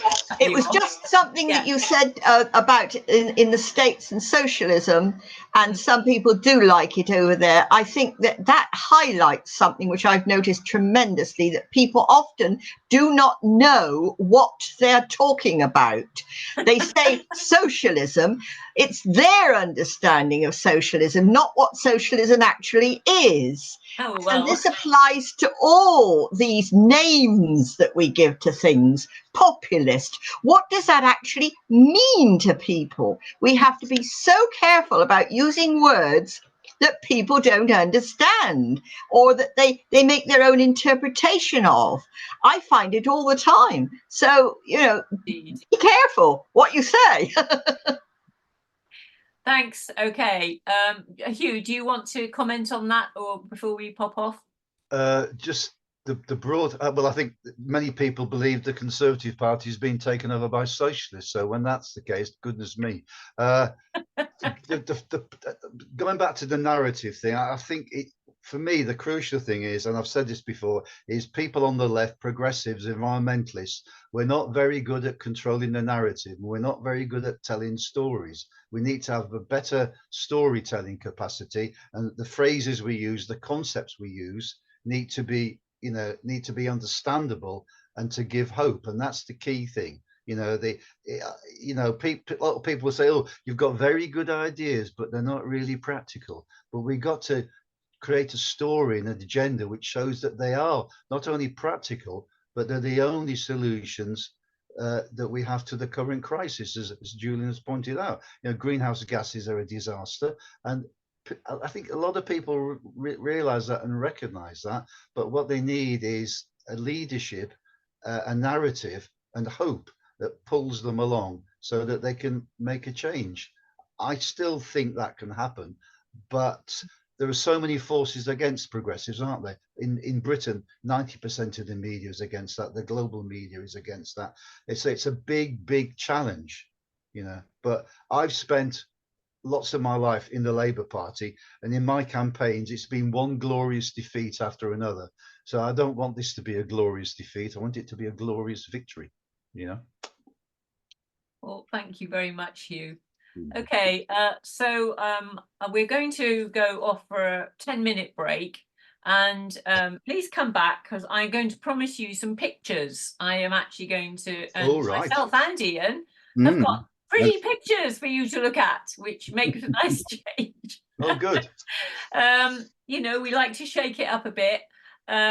So yeah, do come back, and we'll enjoy a bit of gazing at some nice coloured diagrams and stuff. Then Okay. what time are we going to come back? Oh yeah, in 10 minutes. So yeah, thanks for being with us, everyone, again. And I'm just going to talk a little bit about some of the things I found useful myself in working on the chapter 2. And then I'll go on to some of the sort of things I've been involved in since, and how that's made me think slightly differently about some of it. I will just briefly say about chapter 1 that I wrote with Vala Ragnarsdottir as well, who's going to be in our session next week, talking about regenerative economy, which will be very interesting. We combined to write a sort of narrative about how the hell did we get where we are now. And that was extremely hard work, but it was quite good in terms of clarifying some trajectories. And we had this sort of metaphor of rucksack and spectacles, and the rucksack was kind of all the historical kind of ideas and baggage that you have from the past, but also the sort of spectacles that you might be seeing things through, and how we also had a section about what the challenges were at a certain sort of key points. And I think that was quite, you know, I'm sure I would look back on it and sort of want to change bits and pieces of it, but it was an interesting exercise. And I think it's also, you know, talking about where we are now in terms of things like neoliberalism, for example, which, yeah, I guess we'll come back to, but I'll come back to at the end, actually. But one of the things that I did say then in that chapter, which I think is still true, is that in some ways we're sort of already post-neoliberalism, because we've moved into a phase of right-wing activity which doesn't even claim the fig leaf of neoliberal theory. It's outrightly fascist and you know, autocratic. And this is where I would say that some very powerful actors have decided that they don't want to play that game anymore because it's not getting them anywhere. Neoliberalism is kind of a busted flush, and they're going straight for something more obvious. And we can talk about what their strategies are as well a bit, if we have time. Okay, so the purpose of this chapter 2 was to look at systems approaches to new economy, because part of the rationale for it was, well, you know, one of the good things about systems and one of the nice things about being involved in systems thinking is that for every problem you identify, and boy, as we've heard, there are loads, absolutely loads, you can offer some kind of tools and approaches that can at least assist towards solutions. And I think the approach very much here is that no one group is going to come up with any kind of blueprint what we're going to have to do is work it through together in multiple venues, multiple discourses. But we think there are some tools and basic understandings that can be really helpful. So, okay, so what are they and where have they come from? And I suppose my sense, maybe it's just because I'm a bit too academic, but where do these ideas come from? I found as an interesting exercise. And one of the things that I was able to do and spend time on in this chapter was looking at Marx as an early systems thinker, Karl Marx. And I did find that a very interesting analysis, and because I've sort of always suspected it, and I'm sure there's a lot more that could be said about that. I think it's a good characterization of a lot of what is really valuable in Marx's work was his identification of key dynamics of capitalism. And actually, I think, you know, that an interesting project, don't think I'm going to do it, but we could do one or two, I suppose, is to put in some of the dynamics that Marx identified into systems mapping terms, you know, into a dynamic systems map. We're sort of getting somewhere near doing some of that in one of the other projects I'm more recently involved in, which I'll tell you about later. So that was interesting. And we also looked at William Morris as well, and we also looked at Schumacher, as we are the Schumacher Institute, and we looked at Schumacher as an early systems thinker as well, and how he was quite an interdisciplinary thinker, and I'll say a bit more about that in a minute as well. That was also good, you know, because we were giving a sort of critique of these people. Well, this is what they did that was really good and interesting, but this is how we want to go beyond them in each case. And we also looked at some more recent soft systems thinkers. So systems thinkers who look at sort of change in organizations and stuff like that, because you may know that a lot of systems thinking gets done in the sort of arena, or has been done in the arena of management studies and organizational change, and is able to do a critique of Peter Senge, but also John Seddon. John Seddon, who carried out some extremely good work on a systems thinking critique of privatization of public services, or the application of managerial logics to public services, which was a fantastic piece of work. But what he didn't really cotton on to was that a lot of his arguments applied to the whole of the economy. And I would say the same is true of quite a lot of Senge's very interesting insights into powerful core dynamics that he called archetypes. He sort of didn't really, they were all kind of contained within this idea that the economy and business models are going to stay the same, and not really looking at the possibility that they might need to change in a very, very radical way.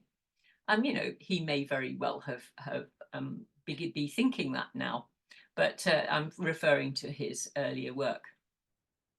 So that was really interesting to look at some of these key people and sort of think how we want to go beyond them. And there was also, I found, doing some work on the whole question of emergence. So what does this mean? Well, emergence being a situation where you begin to get qualitative change and new features arise. And, you know, this is a very important concept in systems thinking. And how is these concepts being sort of used and possibly abused in more conventional economic thinking and right-wing thinking? So I looked at the concept of catalaxy in Hayek, which is basically you know, a sort of posh way of talking about the hidden hand, if you like, in Adam Smith, that, oh, well, isn't it marvelous that all these individuals who are all pursuing their own sort of economic experiments, as Hayek would put it, somehow, you know, the whole thing works, articulates together, and we get the emergence of an economy. And I, you know, I gave a critique, of course, of the way that this kind of thinking left out a whole raft of very important things, but also got weaponized by neoliberal politicians and people seeking power. Because I think we have to remember that some of the earlier thinkers of neoliberalism were reacting against some of the real manifest dreadful problems of Soviet state socialism and planned economies. And, you know, they weren't daft people. They had something really important and interesting to say in some areas, but they had a lot of gaps as well in their analysis. And as we know, they did get weaponized. It was also very interesting to me to discover that in the process of this becoming increasingly a politicized and movement through things like the Mont Pelerin Society and the Powell Memorandum, which are basically plans for neoliberal power grabs across all the major institutions of society, which they certainly did carry out very effectively. That part of the early motivation for this, and especially on the part of people like Hayek, was actually the publication of Limits to Growth.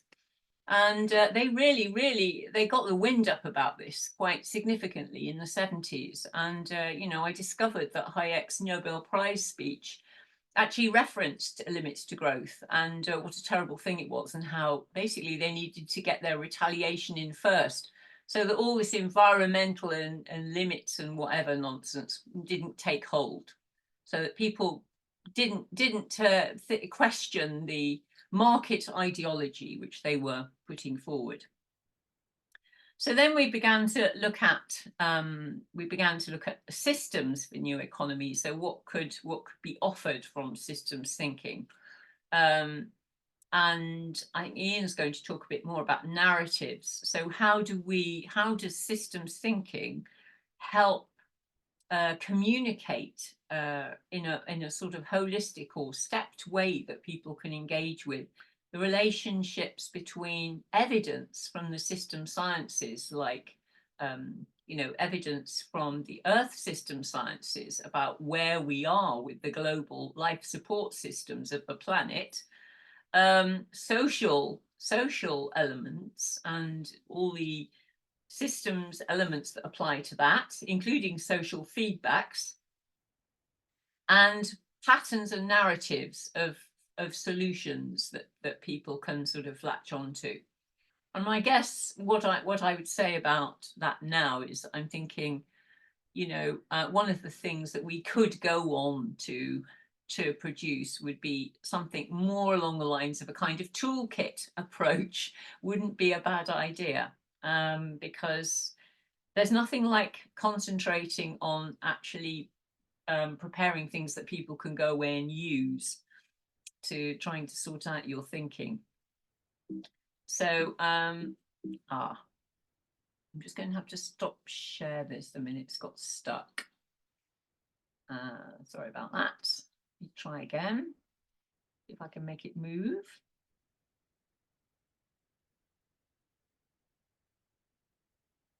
Oh, there we go. Okay, just in terms of thinking about the pandemic, as we were discussing the pandemic context of the book being written, we had these various outcomes, I think, which haven't gone away. I realize that it's like the habits of daily life kind of overlay a lot of deeper thought that people have had. And I think there were some sort of real changes and breakthroughs in some of these areas. I thought it was very interesting, the revealing of global interdependencies and the extent of global scientific cooperation, and how that worked and didn't work. But I also thought, which I'm not sure I've got down here, that it was quite remarkable. People have talked about the ideology of individualism, but in actual fact, people were extraordinarily prepared to sacrifice quite a lot for the sake of the common good in the lockdowns, in the pandemic. And what really got to them was not in the main, was not that they had to do this, but that the people in Downing Street thought that they were above the rules. And that's what really got to them. And I think that was a very interesting discovery. And well, I suppose it's not a discovery to us because we think of humans as being more naturally cooperative. Also, we experienced during the pandemic quite a high level of state support for various things. We can argue about all sorts of ways it was spent and how it could have been better. But, you know, there was a high degree of state intervention in economic factors, and we saw it happen. And I think that's something that won't be forgotten, actually. Who knows? But yeah, I'm hoping that's the case anyway. I think it was an insight through the emperor's clothes, if you like, to what can actually happen when it's necessary, when it's considered to be necessary. So what have I been doing since, and how has it changed things? Well, one of the things is that we've had, it's been 50 years since the 70s, so we've been celebrating all sorts of and reassessing all sorts of things, including 50 years since Limits to Growth, because this is a very big and important sort of research program for us. However, we might want to reconceptualize it now, but it was using systems modeling to talk about how the planet, how elements of the planet and human interactions worked together or didn't, and where we were going, and what were the trajectories of our enormous hyper capitalism period, which was driven and structured partly by neoliberalism. So all these reassessments were very interesting. So where are we now with this agenda was one of the things that's being discussed. And what's the role of systems modeling in thinking through new economy, and how does that relate to democracy?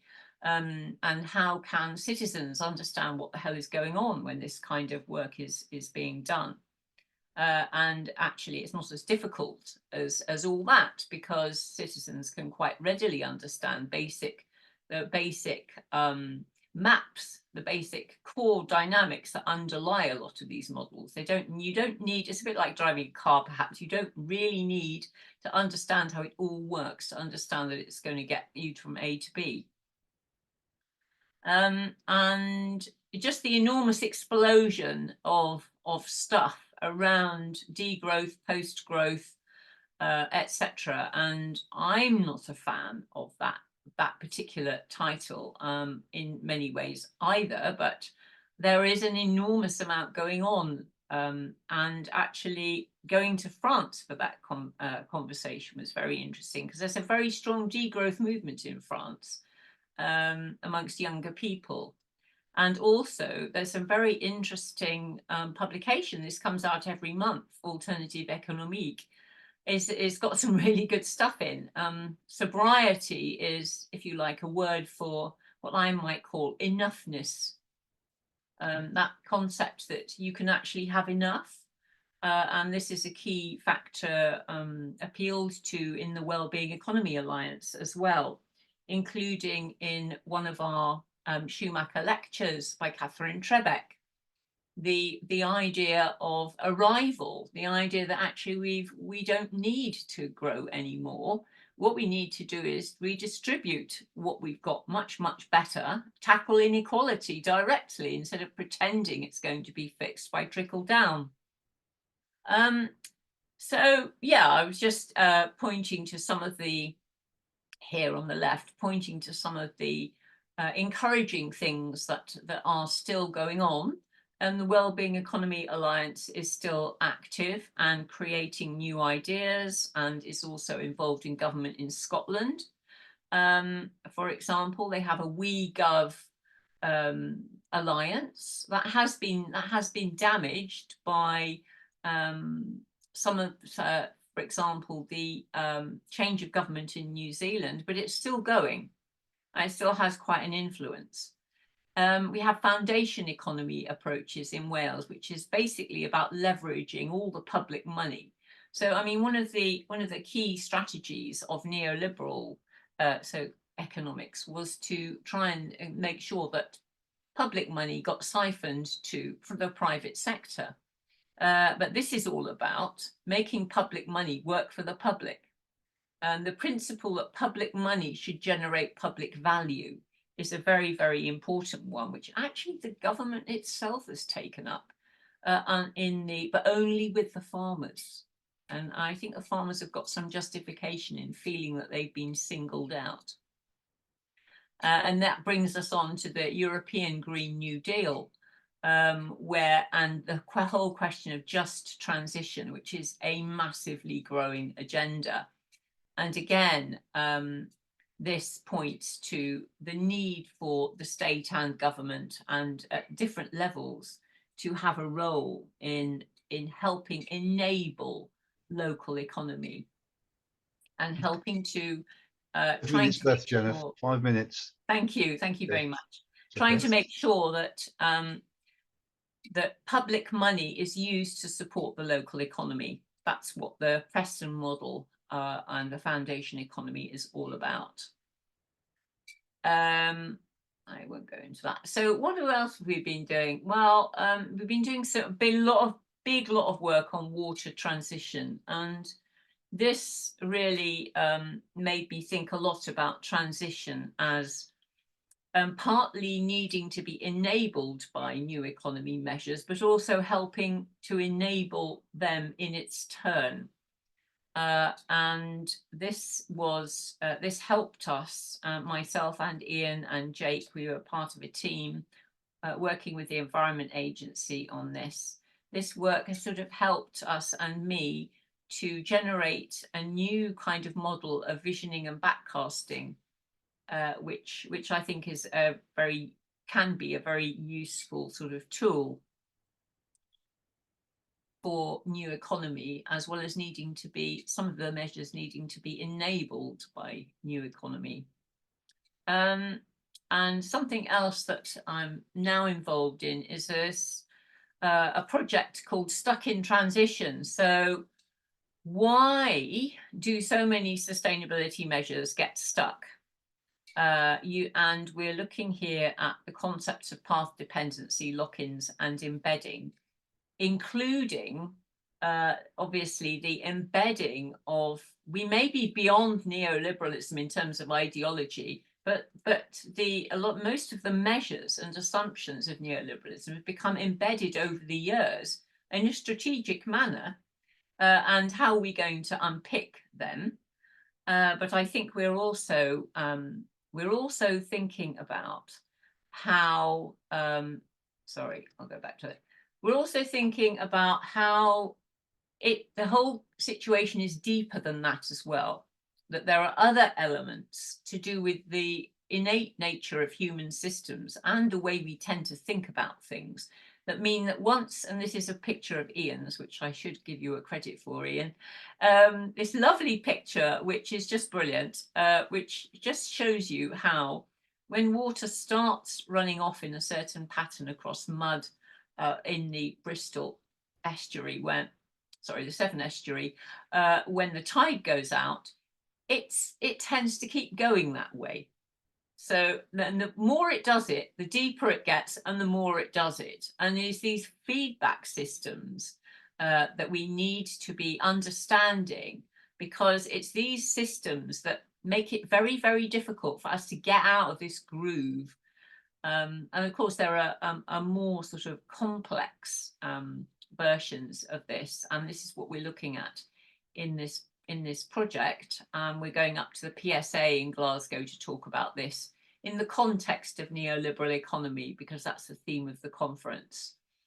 And I just finish, I mean, this is it's a kind of conceptual diagram really about just hope as a practice, which has sort of came out from thinking about new economy, and relates to something that Hugh was saying as well, but also came from COP 28, a young demonstrator in Glasgow saying hope is not something you have. Don't expect to just have it and then moan if you haven't got it, because it's something you need to practice. You need to practice hope.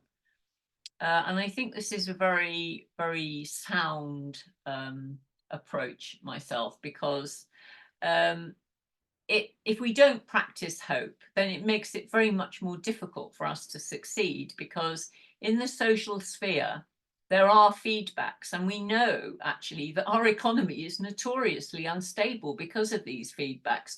So the more people distrust a particular fund, the more they'll take their money out and the more it collapses. So our ideas actually have an influence on reality. And so practicing hope is a genuine contribution towards making positive changes. And these are just sort of elements of change that we try and create framings that open up the field of the possible. You know, showing that things have happened before, evidence of positive change that works, hopeful initiatives for positive change, share them about, share activities and strategies, and do analysis that helps find intervention points for positive change. And that's part of what we're talking about in terms of transition strategy and transition planning. Yeah, and these are all counterbalanced by deliberate blocking of change, as we know. Okay, so I'll stop there and open up for any comments and questions, and then Ian's going to go and talk about some other further elements of systems thinking. Thanks very much. Thank you. Some good food for thought there. I did like the idea about practicing hope. I think we need to do more of that. It's a very good concept. Who would like to ask the first question?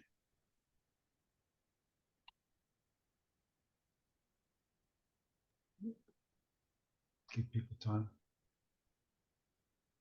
I could perhaps just start with you made a point that maybe, you know, neoliberalism is a busted flush, but one of its central tenets seems to be the notion that you privatize the profit and socialize the loss. So private companies take on zero risk, and when profits are made, they keep them, and when there are losses, that the state picks up the loss. And that's still very prevalent, isn't it, today across the globe?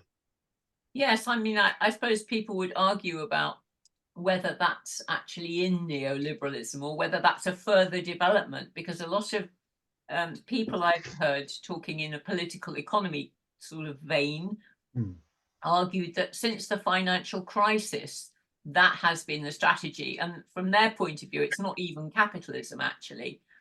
So they had an interview with this American woman about bailing out the banks. And she said, oh, well, in the US, of course, we believe in capitalism. And the interviewer said, well, what do you think about giving the banks all this public money then? She said, that's the hard part. So, you know, it doesn't fit, does it? It doesn't fit with the idea of competition and sort of survival of the fittest kind of in the ideology. So I think some people see it as a further development towards for sort of laying the basis for a kind of autocracy that basically thinks they can do what the hell they like with public money, which actually we have seen quite a lot of during the pandemic, haven't we? Indeed. Thanks for that, Jonathan. So Lucy and then Julian. Lucy, you want to kick off first? Julian was first. Ladies first. Oh, okay. Doesn't matter. Okay. Julie, you can go first. Okay. Okay, if you want me to. Yeah, I mean, I'm sorry, but we're living in a fantasy in the West. We live in the most indebted economies in the world. Our economic system simply doesn't work, and we need to wake up to that fact. I mean, it was catastrophic before all the appalling overspending during COVID. Yeah, we had to have support as a public health engineer, and I won't go into the detail. I can assure you we were doing all the wrong things. We need to get real, in an era where we're talking about white privilege and the need for reparations. We need some reality. Do you know, North Korea, where the entire national debt is considerably less than that of Thames Water. To enroll your I'll just finish.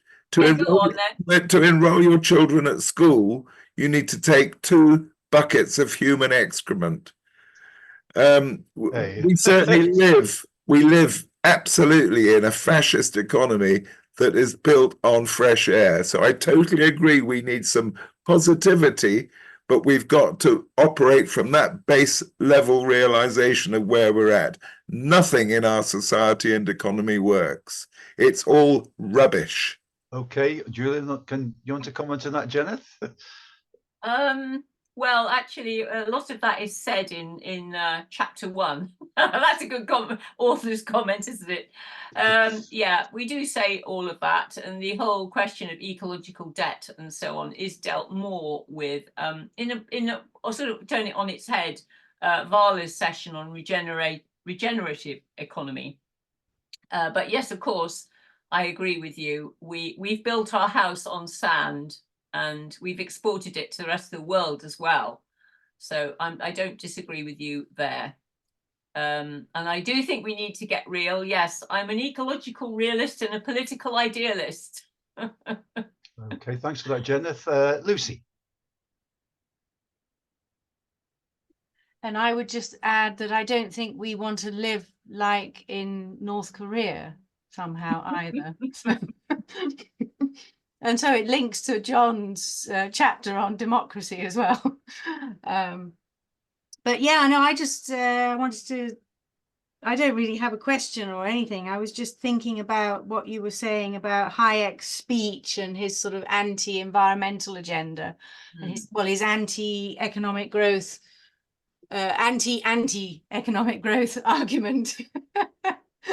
And I put it in the chat. Lawrence Cox talks about neoliberalism as a social movement from above.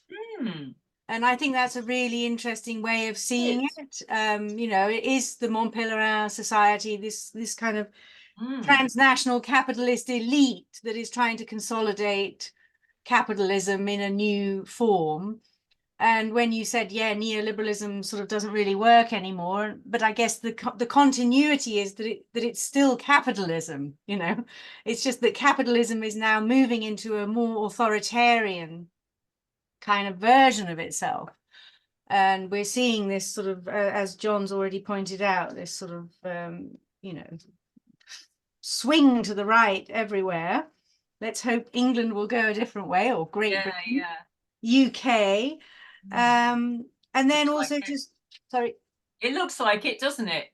It looks like it. I mean, maybe the Labour Party might win the next election. Yeah, I think maybe the pandemic did make people think that actually the state can and needs to do some useful things. Yeah, so I don't really agree with Julian that everything's rubbish, and and I think what you were saying about the toolkit, I like that. Let's come up with a toolkit, and I'd want to add in psychology as well. I'd love to come and think with you using psychology, but I haven't really got very far with that yet, but I'm on board. Great, thank you. Thanks for that. Understanding how people see things. I mean, I suppose I in terms of psychology and messaging and so on, and practicing hopefulness and positivity, I have taken on board the message that a large number of people in the population are traumatized and the last thing that they want to do is get more traumatized. And you know, so we need to somehow, and this is where I think the securonomics thing kind of comes in, but we need something a bit more radical than that. So yeah, what do you think about that, Lucy?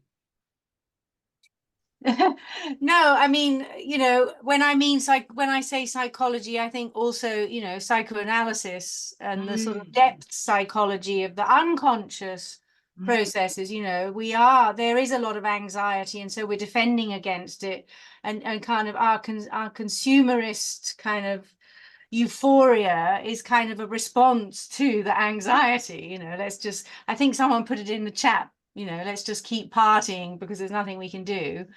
And also, but also the message, you know, we need to help people to work on the issues that they're interested in. So it's like, you know, bringing it down to what people are actually interested in, which is, you know, the cost of living crisis, but how do we reframe that as well? And it's hard. Thanks. Thank you for that. John. Yeah.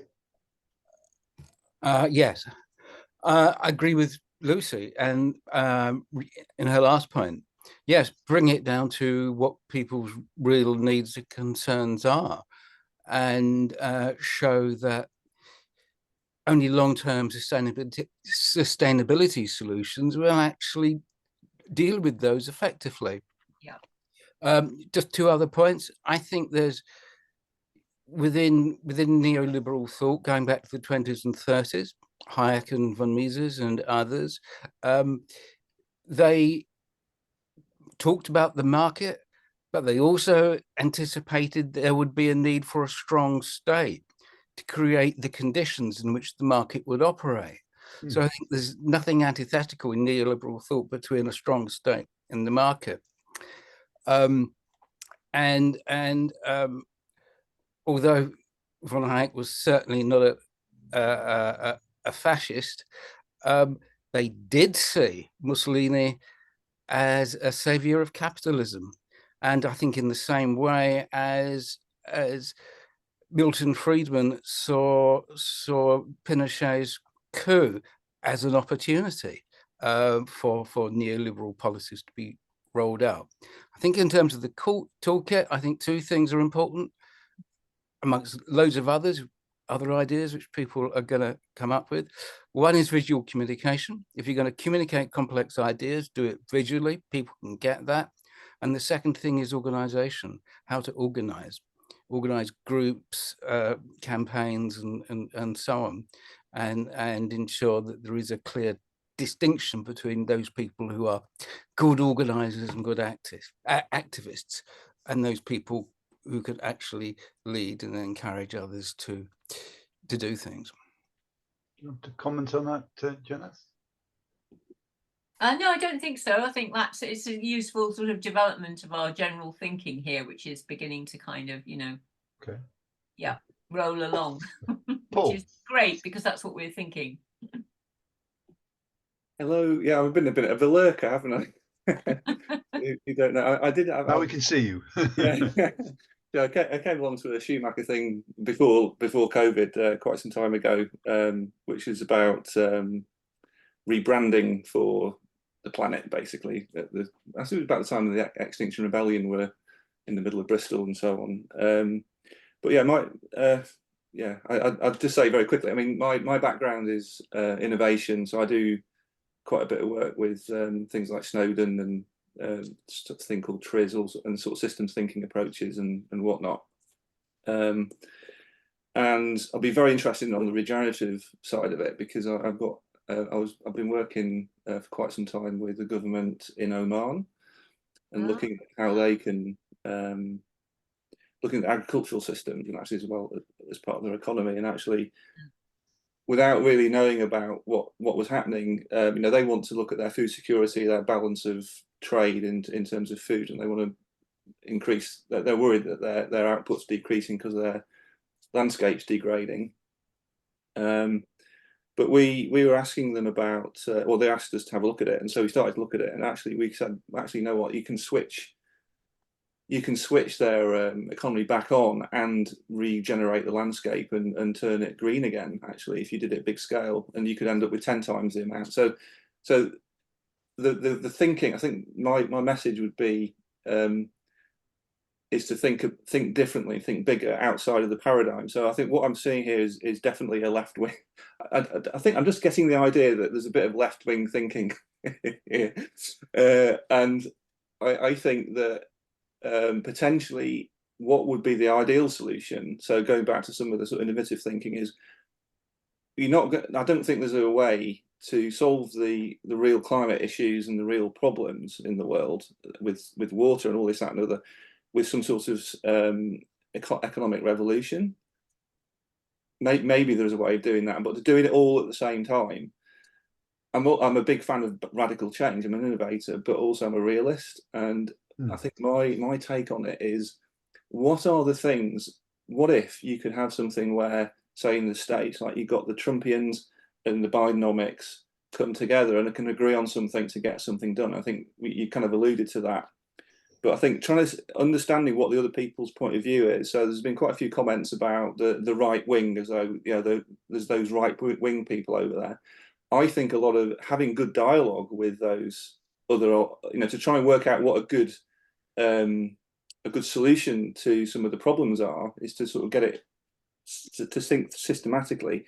Is to think, okay, well, why are the populists, why are they rising at the moment? What are they onto? Are they onto something? When Brexit happened, you know, we were all totally shocked by that, but it happened. But why was that a surprise? So trying to understand what the other people's point of view, and then try and get that third way and actually say, let's do something that we can all agree on.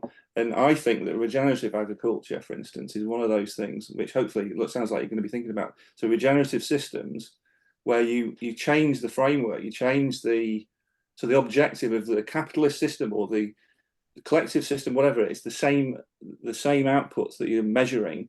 So the value that you're putting on is going to the right things, because what we've got at the moment is we've got corruption in all types of government globally around the world, which is influencing everything in terms of what we see and hear on social media and all the news and everything. And we've just got to get the problem solved. So localization versus globalization, virtualization versus the material world, all of that stuff. I mean, there's so much to unpack, and it's just a massive. And I've been listening, you know, with real great interest. Just want to sort it all out. The world has gone mad, and you know, and we all, you know, I think everybody, left, right, everybody, kind of recognises that, and somehow we've got to find a way of sorting it out. But we've got to find a better way of thinking and talking to each other, and agreeing on what to do about it. Okay. Thanks for that, Paul. Do you want to comment on that, Jenna? Yes, thank you. Yeah, I think there's a few things here. I agree with you very much in principle that we do need to find better ways of talking to people. However, we do have a shorter time frame than we would like. And generally speaking, strategically, it's better to work with the people initially who actually at least get what you're saying. And you can waste time with some people who are genuinely fundamentalists. I mean, there's no question that some people are economic fundamentalists, and there's no point talking to them. I generally would think that most of the people who vote for Brexit are people that I could definitely talk to. When I talk about the right, I'm talking about people who are extremely rich, who fund stuff online, who support people like Steve Bannon, whose open agenda is to flood the zone with shit so he can undermine democracy, debate, and any kind of rational solution. There's no point talking with people like that, because you just got to defeat them, I'm afraid. And I think we need to face up to that. Fortunately, most human beings are not like that, but these people do have some money and influence, and they do own a lot of the media. I think we've moved on a bit since the whole Brexit thing, because we understand now more about how the messaging and the curation of targeted messaging happens through social media, and that's very interesting. I'm not sure whether we can actually leverage that to help our messaging get across to people. I don't know. that's a whole other debate. But I don't think what we're talking about here is everything changing at once. I think if you think about all the resources and utilities that did get privatized through the neoliberal era, you are very soon going to find that they will not be able to deliver under challenging conditions of climate crisis and biodiversity crisis. And I agree with Julian, they are beginning to fall apart. And one of the key indicators of that is that Severn Trent Water has already mooted themselves moving to a social business model because they can't actually make it work and service shareholders' profits. So, you know, I don't think we're talking here about making change happen. Change is galloping towards us. And the question is, can we find ways to steer it that can actually help get us through this without causing any more pain than is necessary? And it's a very risky point. And but we can only do, what we can and try to spread what we feel are the resources out there, because it's going to need to be a lot more people involved in making these changes, as you say. And I think, people who begin to experience their communities being undermined by climate change, for example, are pretty soon going to be self-organizing. And in fact, they already are in parts of Wales I know about, and thinking about local resilience. And, this is going to be happening. How can we help these people, and how can government how can we get multi-level governance that actually enables these things to happen instead of blocking them? Yeah. So that's quite a long answer. Yeah, no, that's good. No, that's right. No, I think that's fair enough. I think we thanks for that, Jennifer and Paul, and all the other questions. You've raised some interesting observations there, which is food for thought and further research. I'm conscious of the time now. Yeah. Just one observation in relation to Steve Bannon, going back to your point, Veronica, about the ant. We need 10,000 ants to descend on Steve Bannon. That's probably the way. But I think a lot of what he says, though, you would agree with, because they talk about the corruption and the deep state and the. Well, that's another argument. No, there will be elements. We've got to move on. I think. Yeah. Anyway, I'm conscious it's 25 to 5 now, so I'd like to invite Ian now to do his presentation, and I'll give you the usual 5-minute warning. Thank you, Hugh. My talk will be like Gaul divided into 3 parts. But just before we get going, I'd just like to agree with what you said there, Jen, about trying to steer change, and reminded me of Buckminster Fuller's idea of the trim tab, the little tiny rudder at the back of a rudder that shifts the rudder. And that's where we should be looking for, that kind of ability to intervene with tiny little things that make a big difference eventually. Anyway, I shall share my screen if that's all right. Hopefully this works and you can all see me. Thanks. Yeah, here we go. There. So 3 parts. I want to talk about what didn't we cover, in a way, in the systems approaches to new economy, chapter 2. And then talk about communicating systems and narratives a little bit.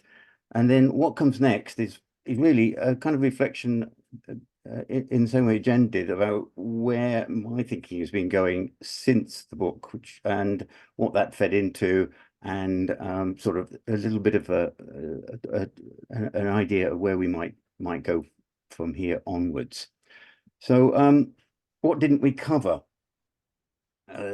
Yeah, and I picked up one little phrase from the book that Jen put in there, which I thought was brilliant. Systems thinking, which is what I'm very much concerned about in that chapter, and how we used it, and how it is fundamental underneath to understand the economy and to look for where we can actually make changes actually happen. But systems thinking provides tools and are not absolutes for democracy of adaptive knowledge. And Jen, I think that's a beautiful phrase that you used there, and one we should cherish.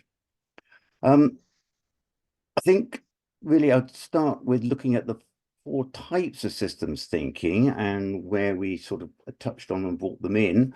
We have this sort of functional view of it type, where we have something often called the hard systems approach, and to a large extent that's where the limits to growth influence comes from. This is sort of system dynamics modeling of what's going on, often parameterized, and a lot of the modeling that's been done around the world model for ever since then has been getting better approaches to finding the data that we need to understand better what's going on. And the whole of the Earth system side is about that as well. So we covered that in a chapter. We looked at that.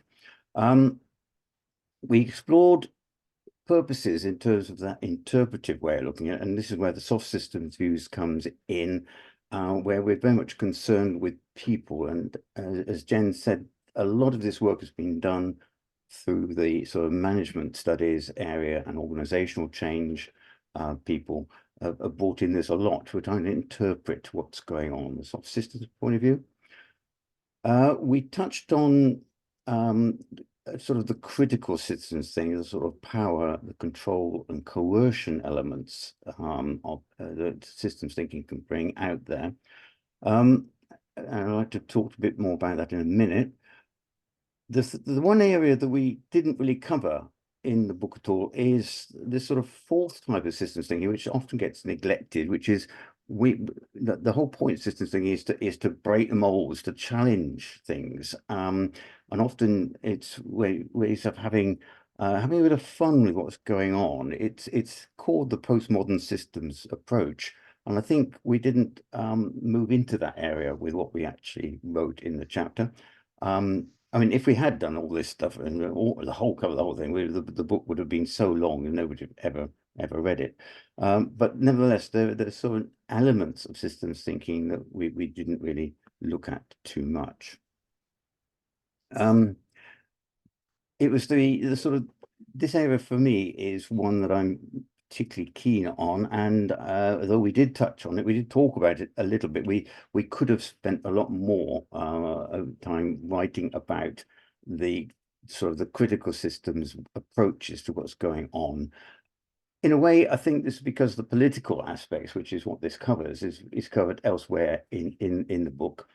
And I think that it was still a possibility that we could have brought more of the systems ideas into that, asking questions about what is our desired concept of this new economy.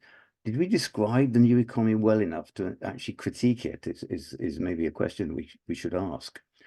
So it's all about where power lies, whose knowledge is it we're using, how, who's enforcing the rules, how those rules get made, who gets marginalized and forgotten in the whole of this debate about what a new economy might be. And in many ways, we could have worked a little bit more drawing on the convergence ideas that we've had in the Institute for many years. We still are very keen to have as our sort of strapline for many things, which is this equity within limits concept. So that was an area of what I felt we could have done more on, and is open for more work as we progress. In terms of all kinds of other things, yeah, there are lots and lots of other systems methods. As I say, if we cover the whole panoply of systems approaches and methods and methodologies and philosophies and techniques and tools, etc., it would have been immense and unreadable. But there's a whole list of things here that we could have looked at indeed.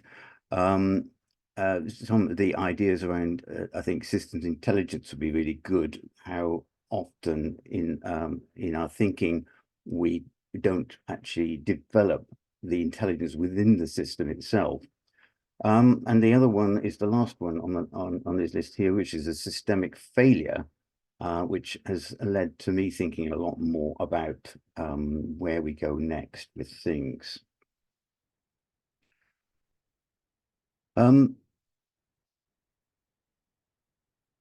Looking at systems thinking from a different angle, and this is sort of Mike Jackson's and Gerald Midgley's approach to it all, thinking about three waves of systems thinking. And my question is there a fourth wave, and should we really be focusing on that in the future? The first wave was this social, technical, systemic operational research, system dynamics mode. It's just the sort of the hard systems approaches, which is where a lot of systems thinking came from. And quite often some of that was in the defense industry in wartime, was developed a lot. The second wave came about because of this criticism of that first wave, in the sense it failed to see the value of bringing subjective insights from the stakeholders. In other words, the first wave didn't really deal with people a great deal. And so we had this facilitation and participative action research approaches, and problem structuring emerges, very much a sort of a peopled approach to it. That led on to this third way, which is the criticism of the second wave, failure to see that power relationships and conflicts that are built into the structure of society. And that led to that emancipatory thinking, revealing coercion and the value of methodological pluralism, which we'll talk about another day, I'm sure. So I'm questioning whether really we should be criticizing that third wave now and seeing a fourth wave developing that we could have worked through potentially in the book, which is failure to see that by looking at power relationships and conflicts, by actually being involved in that process, we are part of polarizing things, and we can identify complicity in allowing these things to actually develop in the way we want. So we're looking at processes of reconciliation, cooperation, resolution, unification, restoration, and transcendence of the actual conflict that develops in that third wave of systems thinking. So I'd like to see a lot more of our effort pushed into that area, particularly around reconciliation and cooperation. And yeah, power and control, studying the future, which is what we were doing in many ways with the new economy ideas, affords power and control or influence over other people. But that means, how do we use that power and who has it? And this all leads us very much into that world of morality and ethics. What is the right way to use this power? But of course, the complication is that everything is terribly uncertain. We're dealing with complex worlds. And we have to have plausible stories to which we might attach probabilities. And from among those plausible stories, we, whoever we might be, decide the one story that we prefer, and we promote that to our advantage over others. So that's a sort of power and control way that starts to allow me to move into the second part of what I want to talk about, which is about communicating systems and narratives. So that was a sort of very fast overview of the kind of the sort of critique of what we could have covered in the chapter, and what may be something that we can develop and work on further. Right, now this is a very interesting slide. It is, I think, quite amazing in a way. We have met the enemy, and he is PowerPoint.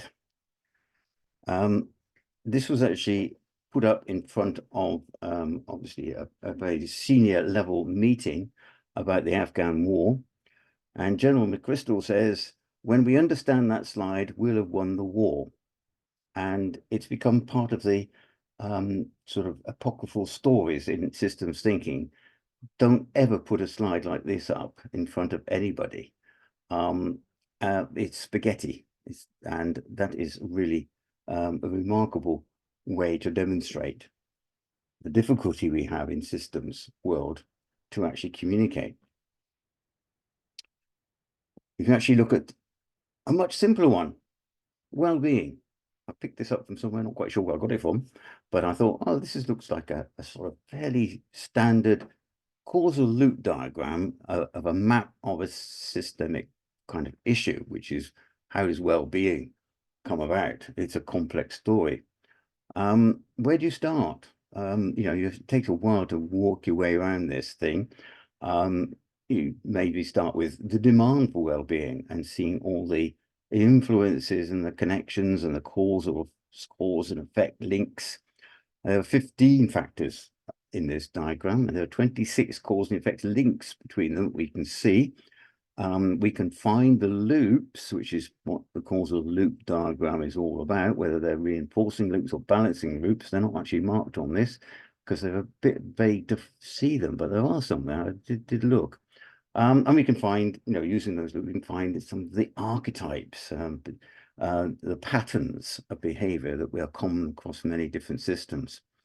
Having done all that, we might then tell the story, but how on earth do you do that? I think this is a real big problem for us. I'm also a great favorite of mine. A favorite of mine is James Cass's book on infinite and finite games. And in many ways, each of the systems we looked at, which we model in a COD, is like a game. It is a process, and describing it requires a plot with its own register, its own tone, and its cadences. These are finite games. They sort of have a beginning and an end, and we sort of see them as something that we often want to win in that game. But then we have the bigger concept of what storytelling is: an infinite game. It explores and sets the rules. It sees the patterns and the archetypes, the different plots, the categories of tones and registers, etc. So that is a sort of way we need to start thinking about how we might communicate the systems thinking work we do as focusing on improving the way we actually tell the finite game, but at the same time developing the theory and the concepts about storytelling as an infinite game. Very much the whole thing, games are like football. You have a match, but then we have the game of football. Which is very pertinent to me. Hugh, I just chucked that in. I went to a Millwall match the other day, so there you go. Yeah. Anyway, we have within the Institute a project on the go called the Narrative Project, and it's all about identifying plots, thinking about how to tell good stories from systems thinking processes.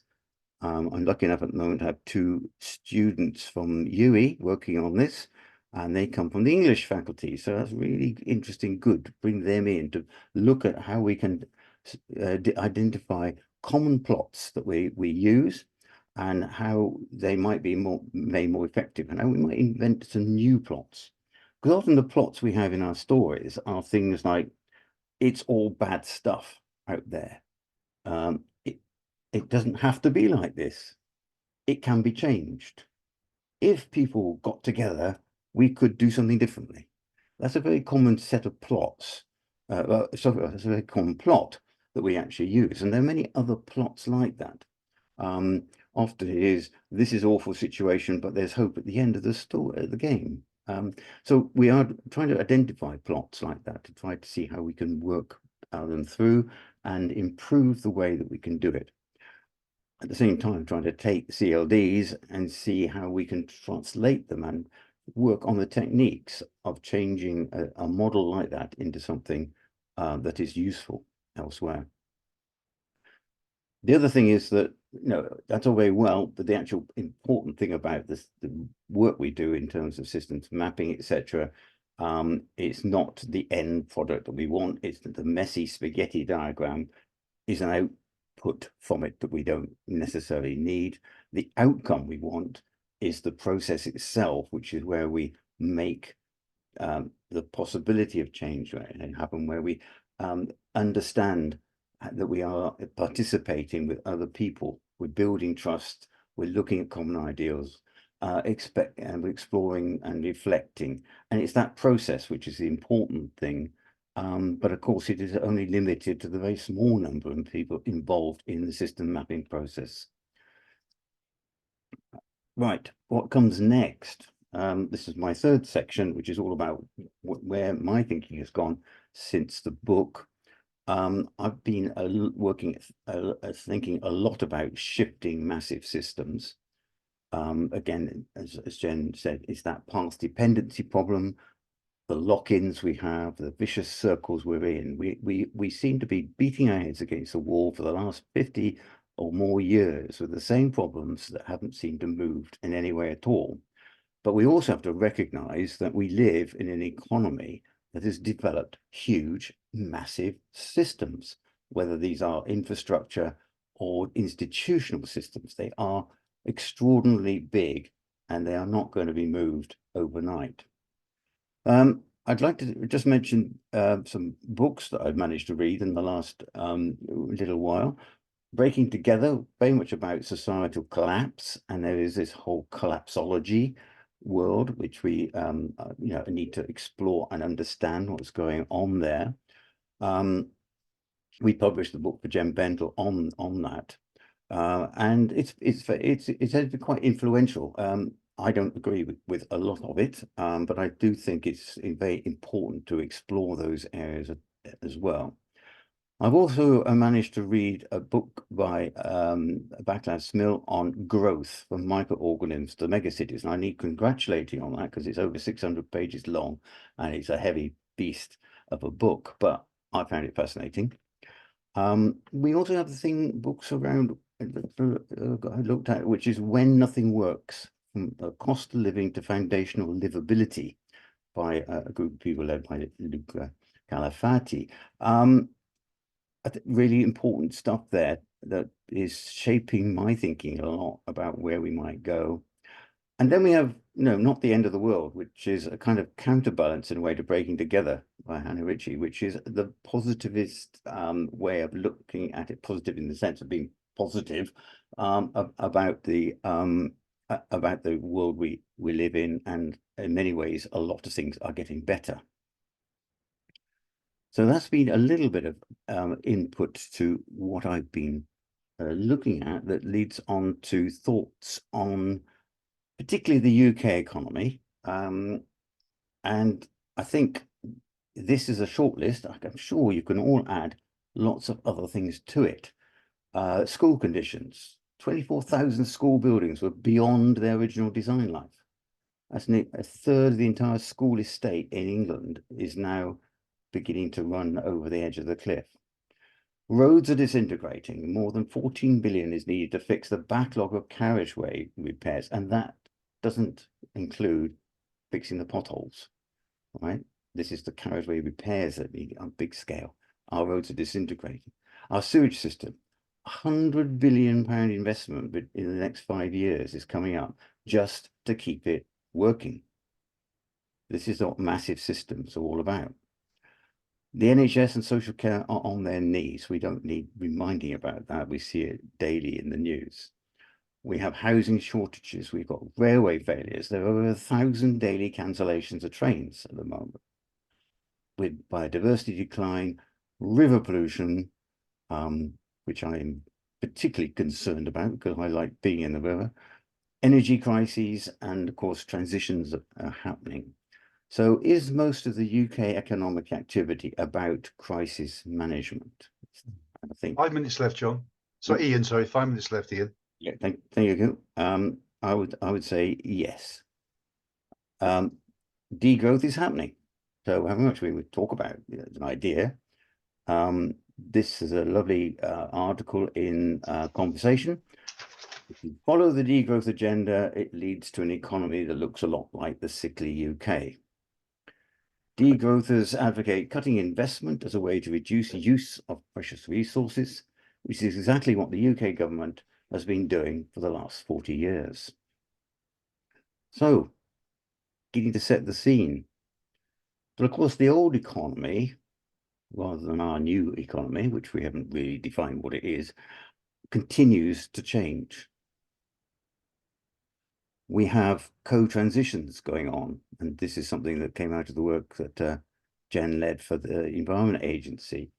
The energy systems are driven by climate change worries, geopolitical turmoil, and we're running out of fossil fuels one day. So they are in transition. We've got technology and automations, continuation of Moore's law. However much people say we come to the end of it, it still seems to be new ways of actually continuing on with that. with disruptive employment following behind it. Agricultural, food systems, water waste, realization of the damage we're doing, resource depletion and insecurity in a globalized world. All this lot are in transition because of these factors. Of course, transport is changing, following the energy system change, and we have infrastructure having to become more resilient and adaptive because of the prospect of climate change and our resource depletion. So we're shifting very much into a very different mode, and that's all within what we might call the existing paradigm of our economies. So we're running to keep still. It's the Red Queen effect. It takes all the running you can do to keep in the same place. So this analysis of the mega trends that are actually happening, the negative impacts, all continue to rise as the throughput of materials continues to increase in the pursuit of economic growth. So we're seeing that actually is where we are. We're increasingly dealing with the consequences of what we're damaging, all counted as economic growth, though.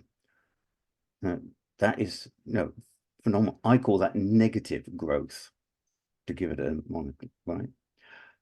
This generates a feeling that we're running to keep still and the pace is on the up. The worry is perhaps it is running fast to slip back gracefully without sudden collapse. So, this is where we might be if we sort of take on board the concept of collapsology and the fact that civilizational collapse is on the cards. So I come up with this idea that I'm working on at the moment, is maintenance economics. We redefine economic development. We're now built out. We got to the top of the growth curves. The logistic curve is plateau stage now. We need to look at long-term impacts of investing because the consequence of poor systems today leads to snowballing costs and irrecoverable systems in the future. So we've got to address that issue, that what we need to invest in is to make our systems able to cope better in the future, which is wise investment for enhanced maintenance of existing systems. And as a quick aside, this is going to be different by country, obviously, and we need to look at the concepts of convergence within that. Maintenance economy is all about slowing down entropy. And so we have all these fantastic things we've all been talking about for so long. We need look after thinking, maintenance, prevent decay. We need to lubricate, we need to paint, we need to clean things. We need to extend the useful lifetimes. We repair, restore, regenerate, focus on reliability, safety, and resilience. We need build to and make to last. And obviously all about circular economies involved in this. So this is where we need to really focus on our message. We're in replacement mode for many things. It's quite interesting to think, I'll just power a little bit. Motorway services of 40-year lifetimes, housing a 60-year lifespans, massive program of renewal, if you think about it. We need transition activity to achieve low maintenance. Economic activity comes as physical. I think you can get the picture. We need to look at a lot of this stuff in many, many ways. And a little tiny little hint there of where some of this thinking is coming from, the metaphysics of quality.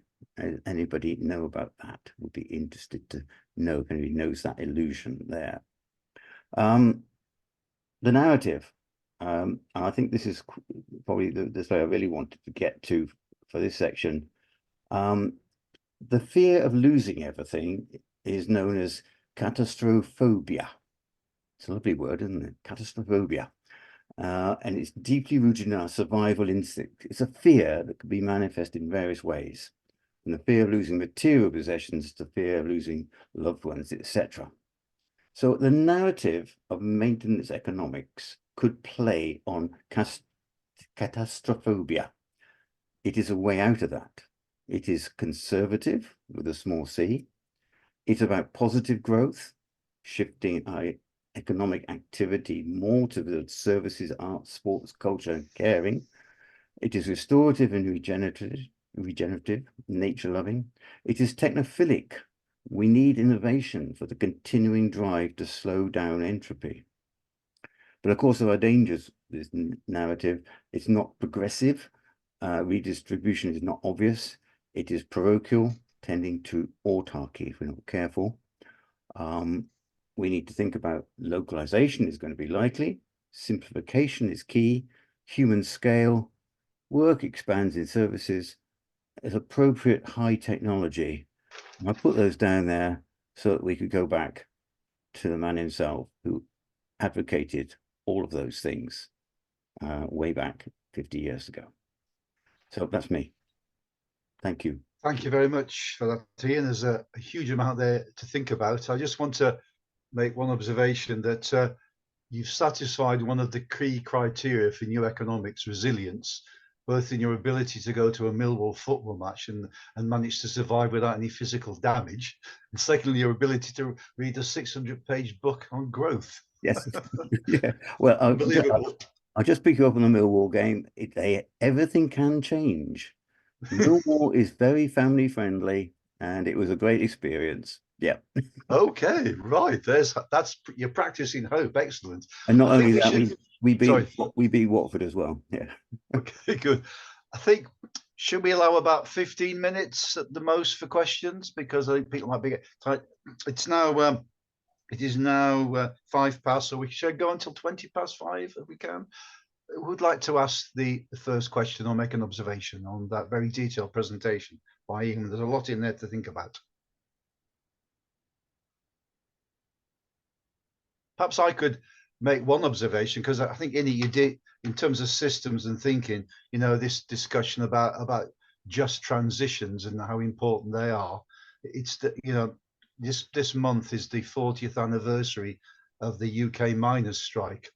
And if ever there was an example of the failure to do a just transition when one is moving from one economic model to another, the coalfields of Wales, the north of England and Scotland are a good example of that, aren't they?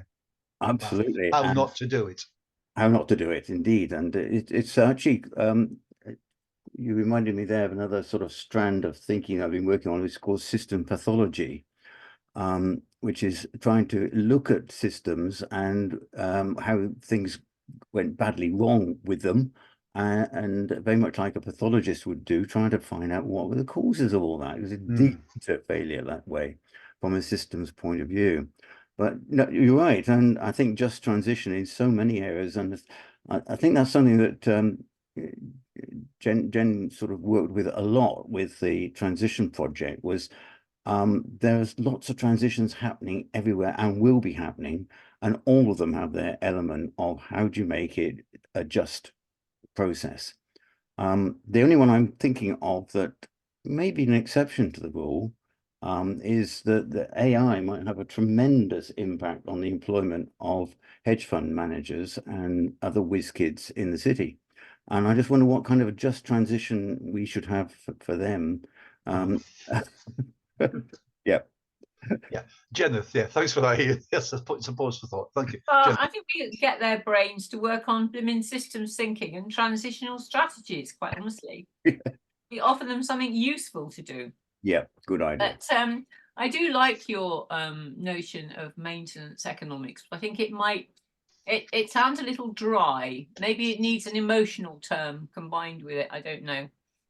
I just thought maybe maintenance and care, because I think you did bring in that element later quite a lot. But I did want to just question you about you sort of said it's not progressive. Well, it seems to me that in order to actually get the funds to maintain, or you can keep a lot of our systems going and our populations, we're probably going to need to actually redistribute stuff, Ian.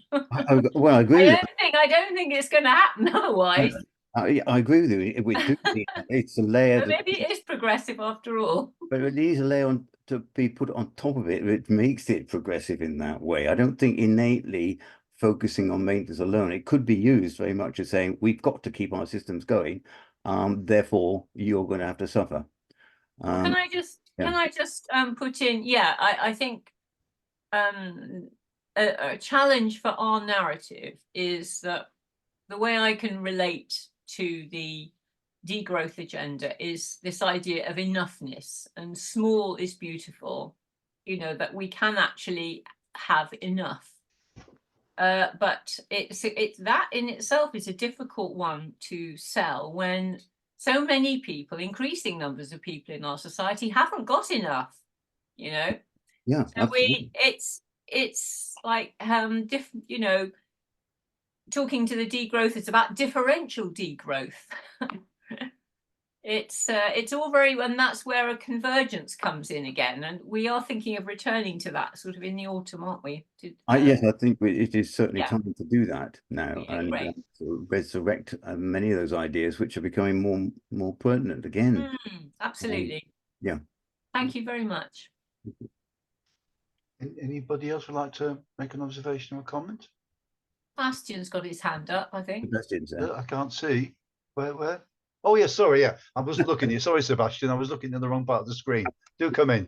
Happens to me all the time. And I'm always grateful for people like Janet who say, hey, there is somebody with a hand up. So Ian, great appreciation for your talk. Especially, I love to see that you have the work of systems intelligence in there.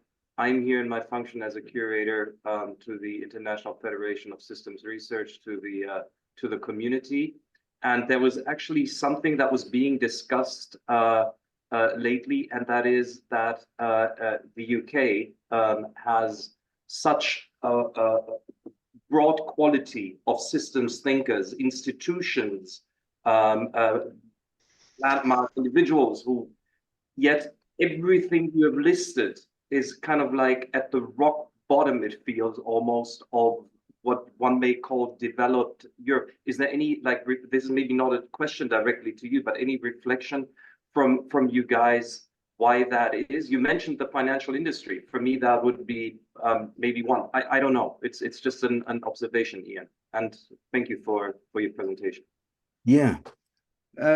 Yes, it's sort of interesting question, really, isn't it? It's sort of why here in the UK we have this sort of development of systems thinking that's happened a long time. I'm not quite sure whether this is answering your sort of thoughts there, but it's always been a great puzzle to me why we have such a lot of extraordinarily valuable stuff within systems thinking to be used by other people, and yet we don't actually have a single degree course in this country in systems thinking. Why has that actually come about? Why is it treated a little bit as an add-on to other things everywhere, rather than fundamentally part of what we should be dealing with?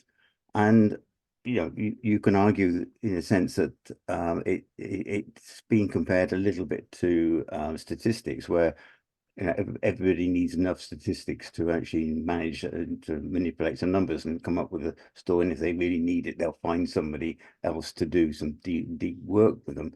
And you can't actually do much in the way of degrees in statistics, unless you are just specializing in that field.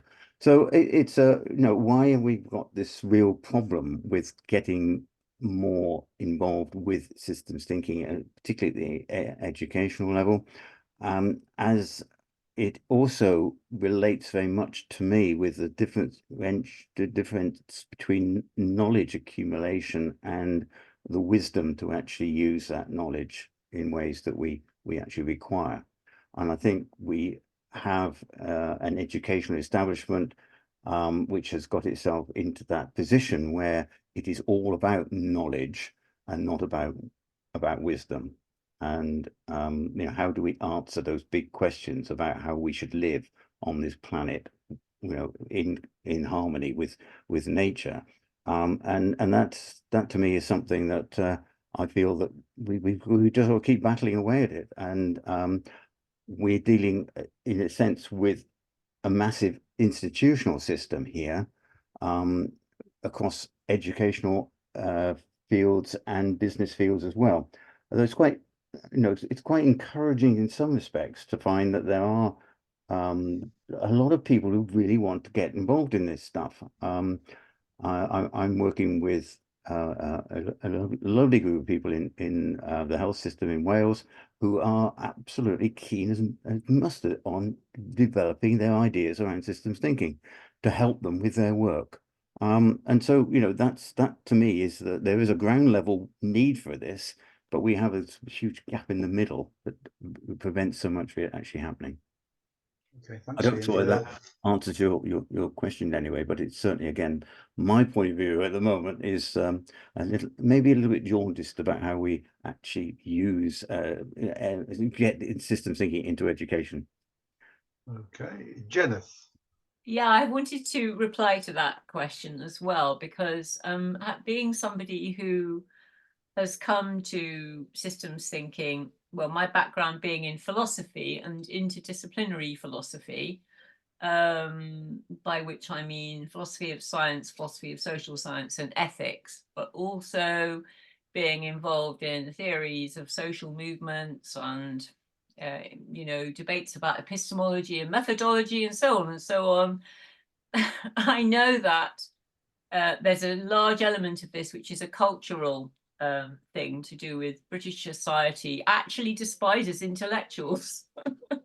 And I don't think I'm being a sort of victim here, but I think there's something very, if you look at the what do they strip out? What have they stripped out of courses? You know, teacher training courses. There's no philosophy of education anymore.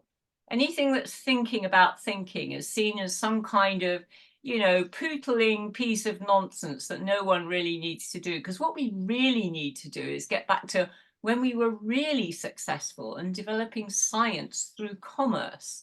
And I think, you know, we've got an enormous cultural problem with it, and our politicians play on it quite a lot. You know, this famous sort of thing about, oh, everybody's sick of experts. And then 6 months later, of course, they have to rely on system sciences of epidemiology, which you know must have been a bit of a come down for them. But yeah, I do think there's, I mean, I think the idea that thinking might actually get you somewhere, and that there can be developments in thought by which you then decide to do things and change things, is actually still inimical to the kind of empiricist drive behind neoliberal fundamentalism as well, because that's all based on the idea that there's some kind of almost religious force out there which is just going to happen. You shouldn't interfere with it. You know, you shouldn't sit there and think that you can think up anything better. Anyway, that's a bit of a rant about British culture, but I think there's some genuine problems there, which are kind of cemented in partly by our colonial past as well, and the fact that we've had a lot of very unpleasant people running things for quite a long time, really, who aren't that bright. So there you go. Yeah, I'm glad I live in Wales, you see.